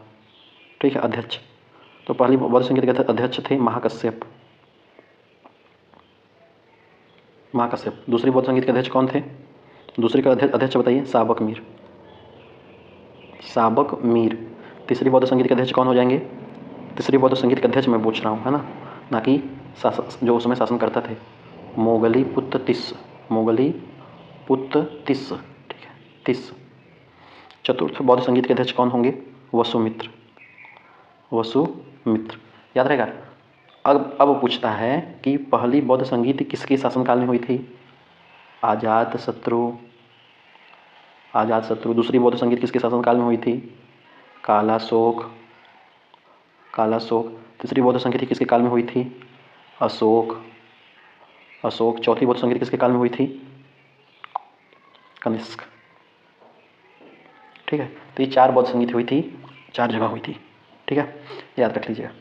तो चौथी बौद्ध संगीति में जो है हीनयान एवं महायान में विभाजन हो गया। अगला प्रश्न देखते हैं। अगला प्रश्न कह रहा है कि निम्नलिखित में से सुमेलित करिए। चलिए भाई सुमेलित करिए। कोट का मिलान करिए उद्योग है और कहाँ पे स्थित है बताइए। पोत का निर्माण कहाँ पे होता है? पोत का निर्माण कोच्चि में होता है। लौह इस्पात का निर्माण कहाँ होता है? लौह इस्पात का नाम निर्माण जमशेदपुर में होता है। वायुयान का निर्माण कहाँ पे होता है? वायुयान का निर्माण बंगलुरु में होता है ना। मोटर वाहन का निर्माण कहाँ पे होता है? मोटर वाहन निर्माण दिल्ली में होता है। ये प्रश्न एकदम याद करके चलिए। ठीक है, तो पोत निर्माण कोच्चि में होता है। कोच्चि को क्या बोलते हैं? कोच्चि को बोलते हैं अरब सागर की रानी। अरब सागर की रानी। अरब सागर की रानी कोच्चि को क्या बोलते हैं? कोच्चि को बोलते हैं अरब सागर की रानी। ठीक है, ये मतलब एक बंदरगाह है, बहुत तगड़ा बंदरगाह है। ओके सर, याद रहेगा। जमशेदपुर तो नाम सुने होंगे आप। जमशेदपुर टिस्को की स्थापना हुई थी ना। टिस्को TISCO टिस्को स्थापना कब हुई थी? 1907 में जमशेद टाटा के द्वारा। जमशेद टाटा जिसको बोलते हैं Tata iron and steel company, है ना। अगला देखिए, राष्ट्रीय सांख्यिकी कार्यालय का प्रमुख कार्य क्या है? राष्ट्रीय सांख्यिकी कार्यालय का प्रमुख कार्य क्या है? क्या कार्य भाई? संसद के लिए विधेयक बनाना नहीं, विभिन्न सर्वेक्षणों द्वारा सांख्यिकीय आंकड़े एकत्रित करना। विभिन्न सर्वेक्षणों के द्वारा सांख्यिकीय आंकड़े एकत्रित करना। ठीक है, याद रहेगा। तो राष्ट्रीय सांख्यिकी कार्यालय जो था ये आप 2 चीज़ को मिलकर बनाया गया था। किसको किसको? CSO और NSSO को मिलकर। CSO क्या है? केंद्रीय सांख्यिकी संगठन है। और NSSO क्या है? ये राष्ट्रीय नमूना सर्वेक्षण कार्यालय है। इन दोनों को मिलाकर NSO बनाया गया। ओके, चलिए अगला प्रश्न देखिए। अगला प्रश्न कह रहा है कि निम्नलिखित में से बल का मात्रक क्या हो जाएगा? कई बार मैं बता चुका हूँ, बताइए आप बताइए, अपने से ट्राई करिए एक बार। बल का मात्रक क्या होगा बताइए फटाफट। हो जाएगा आपका kg मीटर स्क्वायर। नहीं, यही तो मामला देखिए। या एकदम गलत, एकदम गलत। जब तक तोड़ेंगे नहीं तब तक छोड़ेंगे नहीं, एकदम गलत। क्या होगा बाबू? ऑप्शन नंबर C हो जाएगा, kg पर मीटर सेकेंड इनवर्स। ठीक है, स्क्वायर। बल का मात्रक क्या होता है बता दीजिए फिर। अच्छा, न्यूटन होता है ना, न्यूटन होता है। बल की परिभाषा किस नियम, मतलब न्यूटन का किस में दिया गया है? मैं आपको बल के 3 नियम बताए थे, उनके न्यूटन के 3 नियम बताए थे, प्रथम बिंदु, तीसरा नियम, पिछले ही पार्ट में कराया हूँ। अगला देखिए, कह रहा है कि निम्नलिखित में से मिलान करिए। पिच को क्या बोलेंगे? पिच को बोलेंगे हर्ट टच। इसका मतलब प्रबलता किससे मतलब आती है? डेसिबल से। प्रतिध्वनि मतलब ध्वनि का परावर्तन होता है। और चिकित्सा में ध्वनि का उपयोग होता है स्टेथोस्कोप के द्वारा। देखिए, पिच अगर अधिक होगी, ध्यान दीजिएगा, पिच अगर पिच अधिक होगी ना तो ध्वनि की आवृत्ति भी अधिक होगी। ठीक है, अगर पिच अगर अधिक होगी तो ध्वनि की आवृत्ति भी अधिक होगी। और ध्वनि क्या होगी? ध्वनि पतली होगी। ध्वनि पतली होगी। Okay sir. अगला प्रश्न देखिए, कह रहा है ज्यूरिख डायमंड लीग फाइनल 2025 में नीरज चोपड़ा ने कौन सा स्थान प्राप्त किया है? आपका प्राप्त किया है द्वितीय स्थान। कौन सा स्थान प्राप्त किया है? द्वितीय स्थान प्राप्त किया है ना। 43वें लोकमान्य तिलक पुरस्कार से किसे सम्मानित किया गया है? 43वें तो आपका किया गया किससे सम्मानित, इनको किससे किया गया है? नितिन गडकरी जी को 43वें लोकमान्य तिलक राष्ट्रीय पुरस्कार से सम्मानित किया गया है। Okay sir. अगला प्रश्न देखिए। अगला प्रश्न कह रहा है निम्नलिखित में से कौन सी घटना खिलाफत आंदोलन के असफलता का कारण बनी? असफलता का कारण कौन सा बनती है? तो चौरी चौरा का घटना नहीं। कांग्रेस मुस्लिम लीग में समझौता नहीं। ब्रिटिश सरकार द्वारा मुसलमानों का प्रतीक निर्वाचन, ये भी नहीं। तुर्की में क्रांति बनती है। क्या बनती है? तुर्की में क्रांति बनती है। देखिए क्या होता है ना कि प्रथम विश्व के बाद जो ब्रिटेन था और तुर्की, इनके मध्य में एक होने वाला था सेवर्स की संधि। ठीक है, तो सेवर की संधि से जो है तुर्की के जो सुल्तान थे उनसे सारे अधिकार छीन लिए गए और उनमें जो है खलीफा का पद समाप्त हो जाता है। ठीक है, तो खलीफा के पद जो समाप्त हो जाता है तो उससे क्या होता है कि विश्व भर में जो लोग थे, मतलब विश्व भर के जो मुसलमान थे, वे तुर्की के सुल्तान को खलीफा मानते थे। क्या मानते थे? तुर्की के जो सुल्तान थे उनको खलीफा मानते थे, है ना। इसलिए भारतीय मुसलमान भी ब्रिटिश सरकार के खिलाफ उसमें आंदोलन करते हैं, है ना। इसलिए जो है 1919 में जाके आपका भारत मतलब एक अखिल भारतीय खिलाफत कमेटी का गठन होता है, जिसकी अध्यक्षता, मतलब जिसका नेतृत्व कौन करता है? जिसका नेतृत्व करते हैं शौकत अली और मोहम्मद अली करते हैं। ठीक है, तो कौन सी घटना खिलाफत आंदोलन का असफलता कारण बनती है? तुर्की में क्रांति। लॉर्ड लिटन ने किसके प्रति आक्रामक नीति को अपनाया? लॉर्ड लिटन ने किसके प्रति आक्रामक नीति को अपनाया बताइए फटाफट। तो अपनाते हैं अफगानिस्तान के प्रति जो है आक्रामक नीति अपनाते हैं। लॉर्ड लिटन जो है यह कब से कब तक वायसराय था? लॉर्ड लिटन कब से कब तक का वायसराय था बताइए। ये था आपका लगभग 1876 से 1880 तक, 1836 से 1880 तक, है ना। करेक्ट। ठोस के कड़ों में निम्नलिखित में से क्या सही है बताइए फटाफट। ठोस के कड़ों में निम्नलिखित में से क्या सही है? एनर्जी डाउन तो नहीं हो गई है? क्या बात है, शादी ब्याह में तो ज़्यादा नहीं रहे हो भाई साहब, पूड़ी पड़ो। पूड़ी पनीर चल रहा होगा, शादी का मौसम चल रहा है, आए दिन डीजे डांस हो रहा है ना। ठोस के कड़ों में संदर्भ में निम्नलिखित में से क्या सही है, क्या सही है बताइए फटाफट। क्या सही है। वे यादृच्छिक रूप से गतिशील होते नहीं, गतिशील कहाँ होते हैं, उनके बीच बड़े अंतराल होते हैं, नहीं होते। वे व्यवस्थित तरीके से विन्यासित होते हैं, एकदम सही। उनमें न्यूनतम आकर्षण नहीं होता, अधिकतम आकर्षण होता है ना। किसी पदार्थ का वाष्पीकरण होता रहता है, तो होता रहता है बताइए, उसके क्वथनांक के नीचे ताप पे, उसके क्वथनांक के नीचे ताप पे, एकदम सही है, उसके क्वथनांक के नीचे ताप पे ही किसी पदार्थ का वाष्पीकरण होता रहता है। वाष्पीकरण किसको बोलते हैं, वाष्पित हो जाना। क्वथनांक किसको बोलते हैं, क्वथनांक बताइए। क्वथनांक बॉइलिंग पॉइंट को बोलते हैं, क्वथनांक मतलब BOILING बॉइलिंग पॉइंट को बोलते हैं ना। निश्चित ताप पर कोई एक निश्चित ताप है जिस पे द्रव का वाष्प में बदलना, उसको वाष्पन कहलाता है। और ठीक है, और वाष्पन में जिस निश्चित ताप की अवस्था होती है उसको, उस ताप को क्वथनांक कहते हैं। याद रहेगा कि नहीं याद रहेगा। अगला देखिए, हाल ही में भारतीय डाक विभाग ने किस देश के लिए अंतर्राष्ट्रीय डाक सेवाएं अस्थायी रूप से निलंबित कर दिया। किसने कर दिया भाई, तो USA ने किया। किसने किया, USA ने किया, USA ने किया। ठीक है, भारतीय डाक विभाग ने USA के लिए अंतर्राष्ट्रीय डाक सेवाएं अस्थायी रूप से निलंबित कर दिया। निम्नलिखित में से कौन सा जोवियन ग्रह है, जोवियन बताइए, निम्नलिखित में से कौन सा जोवियन ग्रह है, कौन सा जोवियन ग्रह भाई। कौन सा जोवियन ग्रह, देखिए बहुत तगड़ा क्वेश्चन आ गया है। देखिए मैं आपको बता दूं, ग्रह दो होते हैं, एक आंतरिक ग्रह होता है, एक आंतरिक ग्रह होता है, एक बाहरी ग्रह होता है, बाह्य ग्रह जिसको बोलते हैं, बाह्य ग्रह। जो बाह्य ग्रह होता है इसी को जोवियन ग्रह बोलते हैं, नाम ही अलग है बस, और कुछ नहीं ज़्यादा मामला, और ज़्यादा दिक्कत नहीं है भाई। देखिए जो ग्रह हैं दो प्रकार के, एक आंतरिक, एक बाहरिक, बाह्य ग्रह। बाह्य को ही जोवियन बोलते हैं, बाह्य को क्या बोलते हैं, जोवियन, जोवियन। तो जोवियन ग्रह में कौन, और आंतरिक ग्रह को बोलते हैं पार्थिव ग्रह। ऐसे प्रश्न पूछेगा ना लपेटा जाओगे, समझ नहीं आएगा कि आ तो रहा था यार बट कैसे गड़बड़ा गया। तो देखिए ग्रह आंतरिक ग्रह होता है, एक बाह्य ग्रह होता है। आंतरिक ग्रह को पार्थिव ग्रह बोलते हैं, है ना, और बाह्य ग्रह को जोवियन ग्रह बोलते हैं। आंतरिक ग्रह में कौन कौन सा ग्रह आएगा बताइए फटाफट। आंतरिक ग्रह में कौन सा ग्रह आएगा, तो आंतरिक ग्रह में आएगा बुध आएगा, शुक्र आएगा, पृथ्वी आएगा और मंगल आएगा, है ना। बाह्य ग्रह में कौन सा आएगा, बाह्य ग्रह में आपका बृहस्पति आएगा, बृहस्पति, और कौन सा आता है, उसके बाद के सभी तो आते हैं, शनि, अरुण वरुण। ठीक है, चलिए अगला देखिए, कह रहा है तो इसका कौन सा होगा, जो जोवियन ग्रह कौन सा हो जाएगा, इसका तो आपने बताया नहीं आंसर है, बृहस्पति होगा। निम्नलिखित में से किस आंदोलन के दौरान गांधी जी ने कैसर हिंद की उपाधि वापस कर दी। तो किस आंदोलन के दौरान गांधी जी ने केसर हिंद की उपाधि वापस कर दी बताइए। असहयोग आंदोलन के दौरान, असहयोग आंदोलन के दौरान गांधी जी ने केसर हिंद की उपाधि जो है वापस कर दी। केसर हिंद की उपाधि इनको मिली कब थी ये बताइए। तो इनको मिली थी कब, दक्षिण अफ्रीका में मिली थी। दक्षिण अफ्रीका में वो सेवा किए थे ना उन लोगों की ठीक है, तो दक्षिण अफ्रीका में जो है ब्रिटिश सरकार के प्रति उनकी सेवा के लिए कैसर हिंद की उपाधि उनको दी गई थी।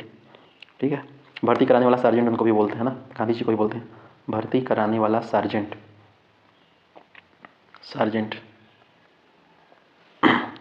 अगला प्रश्न देखिए, कह रहा है कि जब RBI द्वारा रेपो दर में जो है वृद्धि की जाती है, देखिए repo rate, reverse repo rate, ये सब प्रश्न आपको याद होना चाहिए क्योंकि यहाँ से प्रश्न पूछता है बार बार। ठीक है, रेपो रेट आप पहले बता दीजिए क्या होता है। रेपो रेट वह दर होता है जिसमें RBI होता है सभी वाणिज्यिक बैंक जो कमर्शियल बैंक होते हैं, सभी वाणिज्यिक बैंकों को उनके बदले एक ऋण देती है, एक सरकारी प्रतिभूति के बदले एक ऋण देती है। ठीक है, जो रेपो दर होता है वो दो प्रकार का होता है, एक होता है ओवरनाइट रेपो यानी एक दिन के लिए देती है, एक होता है टर्म रेपो जिसमें जो है काफ़ी सारे दिन हो गए, 3 दिन, 7 दिन, 28 दिन लगभग इनको लिए वो देती है। ठीक है, तो RBI द्वारा रेपो दर में जब वृद्धि की जाती है तो तब अर्थव्यवस्था में क्या होता है, तब अर्थव्यवस्था में जो है आपका तरलता में कमी होगी और मुद्रास्फीति नियंत्रित होगी। केवल यहाँ पे B और C दोनों सही होगा, B एवं सही दोनों सही होगा। दक्षिण पूर्व एशिया में रूबेला मुक्त होने वाला छठा देश कौन सा बना है, तो छठा देश बना है आपका नेपाल। कौन सा बना है, नेपाल बना है ना। याद रहेगा कि नहीं याद रहेगा। ठीक है, चलिए अगला प्रश्न देखिए, कह रहा है कि हाल ही में समाचार पत्रों में सुर्खियों में रहने वाला रुद्रास्त्र क्या है बताइए। रुद्रास्त्र क्या है, रुद्रास्त्र एक प्रकार मालगाड़ी है ठीक है, रुद्रास्त्र क्या है, रुद्रास्त्र एक प्रकार का मालगाड़ी, और ये सबसे लंबी मालगाड़ी है, बहुत इंपॉर्टेंट क्वेश्चन है, ये सबसे लंबी मालगाड़ी है। ठीक है, सबसे लंबी मालगाड़ी है, कितनी लंबी है, 4.5 किलोमीटर की लंबी मालगाड़ी है, 4.5 किलोमीटर लंबी मालगाड़ी है, ध्यान दीजिए 4.5 किलोमीटर लंबी मालगाड़ी है। ये यूपी से लेके झारखंड में इसका ट्रायल किया जा चुका है, चलाया जा चुका है, सबसे लंबी मालगाड़ी, जिसको बोलते हैं रुद्रास्त्र। क्या बोलेंगे? रुद्रास्त्र। ठीक है। निम्नलिखित में से किसे आधिकारिक रूप से एकेडमिक अवार्ड ऑफ मेरिट के नाम से जाना जाता है? आधिकारिक रूप से एकेडमिक अवार्ड मेरिट के नाम से जाना जाता है। किसे जाना जाता है? आपका जाना जाता है ऑस्कर अवार्ड को। ऑस्कर अवार्ड की शुरुआत कब हुई थी बताइए? दीजिए कितना? 1929 में, 1929 में, है ना। सत्यजीत रे वगैरह को मिला था। निम्नलिखित में से कौन फसल पुर्तगालियों द्वारा भारत में नहीं लाई गई थी? कह रहा है नहीं लाई गई, तो कौन सी फसल पुर्तगालियों द्वारा नहीं लाई गई थी बता दीजिए फटाफट। तो देखिए भारत में कौन कौन से पुर्तगाली द्वारा फसल लाया गया था बता दीजिए फटाफट। देखिए मैं आपको बता रहा हूँ, जितना याद रहेगा। सबसे इंपॉर्टेंट है तंबाकू, क्या है? सुर्ती जिसको बोलते हैं, ठीक है, तंबाकू याद है। तो ये तंबाकू भाई, भारत में जो तंबाकू खाते हैं लोग हैं, अगर पुर्तगाली नहीं लाए होते तो कहाँ से खाते? सोच रहे हो कि नहीं सोच रहे हो? आलू, अब बताइए, कहेंगे अरे यार तो सही तो किया, आलू लाया, आलू और मिर्चा, बताइए कितना इंपॉर्टेंट लाया है। पपीता, पपीता ये भी पुर्तगाली लाए थे, पपीता भी पुर्तगाली लाए थे, ठीक है। टमाटर, और आप खुद से सर्च करिए, सोचिए थोड़ा, और क्या लाए होंगे? टमाटर और क्या लाए होंगे? बताइए बताइए। टमाटर और मूंगफली, मूंगफली, काजू, काजू काजू, काजू, अनानास, अनानास, अनानास। तो ये सारी फसलें तंबाकू, पपीता, आलू, टमाटर, मिर्च, मूंगफली, काजू, अनानास, ये सब फसल कौन लेकर आया था? पुर्तगाली लेकर आए थे। पुर्तगाली प्रिंटिंग प्रेस भी लाए थे भाई साहब, जो आप फोटो कॉपी करा रहे हैं ना, प्रिंटिंग प्रेस, वो भी पुर्तगाली ही लेकर आए थे। प्रिंटिंग प्रेस भी पुर्तगाली लेकर आए थे, ठीक है। सबसे पहले वहाँ पे गोवा में स्थापित किए थे 1556 के आसपास में, एक उनका प्रिंटिंग प्रेस था, स्थापित किया था, ठीक है। जहाज़ का निर्माण भी पुर्तगाली लाए थे, जहाज़ का निर्माण भी पुर्तगाली लाए थे। तो कह रहा है निम्नलिखित में से कौन सी फसल पुर्तगालियों द्वारा भारत में नहीं लाई गई थी? देखिए मिर्च हो गया, पपीता हो गया, तंबाकू हो गया, ये तो सब लाए थे। अफीम नहीं लाए थे, अफीम नहीं लाए थे, ठीक है। मनुष्य की सभ्यता सीमा क्या है? मनुष्य की सभ्यता सीमा क्या है बताइए? 20 हर्ट्ज से 20,000 हर्ट्ज, 20 हर्ट्ज से 20,000 हर्ट्ज। जो 20 हर्ट्ज की नीचे वाली आवृत्ति मनुष्य नहीं सुन सकता, और 20,000 हर्ट्ज से अधिक आवृत्ति वाली मनुष्य नहीं सुन सकता। 20 हर्ट्ज से नीचे वाली जो आवृत्ति होती है, ध्वनि होती है, जो तरंग होती है, उसको अवश्रव्य तरंग बोलते हैं। और 20,000 हर्ट्ज से जो अधिक आवृत्ति होती है उसको बोलते हैं पराश्रव्य तरंग, ठीक है। जो ध्वनि का तारतम्य होता है उसकी आवृत्ति पर ही निर्भर करता है, याद रहेगा। अगला प्रश्न देखिए, कह रहा है 46 ग्राम सोडियम परमाणु में परमाणुओं की संख्या कितनी है? तो परमाणु की संख्या पूछ ले भाई, तो परमाणु की संख्या क्या होता है? परमाणु संख्या होता है कि number of mole into Avogadro संख्या, एवोगैड्रो संख्या, number of mole into Avogadro संख्या, ठीक है। 46 ग्राम परमाणु में, तो इसको कैसे सॉल्व करेंगे बताइए? परमाणुओं की संख्या, इसको सॉल्व करते हैं। देखिए जो परमाणु की संख्या होती है ना, नंबर ऑफ मोल होती है, number of mole into Avogadro संख्या, एवोगाद्रो संख्या।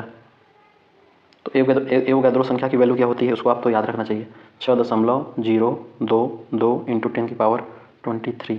और नंबर ऑफ मोल कितना है? 46, ठीक है। लेकिन इसमें कह रहा है इसके पावर 23 है, ठीक है। तो यहाँ पे हो जाएगा क्या? बड़े 23। इसको सॉल्व करेंगे ना, इसका आंसर आ जाएगा आपका, मैं आपको डायरेक्ट बता दे रहा हूँ, इसका आंसर आ जाएगा 12.044 इंटू 10 की पावर 23। चलिए अगला प्रश्न देखिए, हैं पता नहीं क्या क्या पूछ लेता है। निम्नलिखित में से संपर्क करिए, संपर्क करिए मतलब मिलान करिए। माइटोकॉन्ड्रिया क्या हो जाएगा? राइबोसोम क्या हो जाएगा? लाइसोसोम क्या हो जाएगा? चलिए बताइए। माइटोकॉन्ड्रिया होता है दोहरी झिल्ली। राइबोसोम क्या होता है? राइबोसोम होता है झिल्ली विहीन। लाइसोसोम क्या होता है? लाइसोसोम होता है एकल झिल्ली। लाइसोसोम क्या होता है?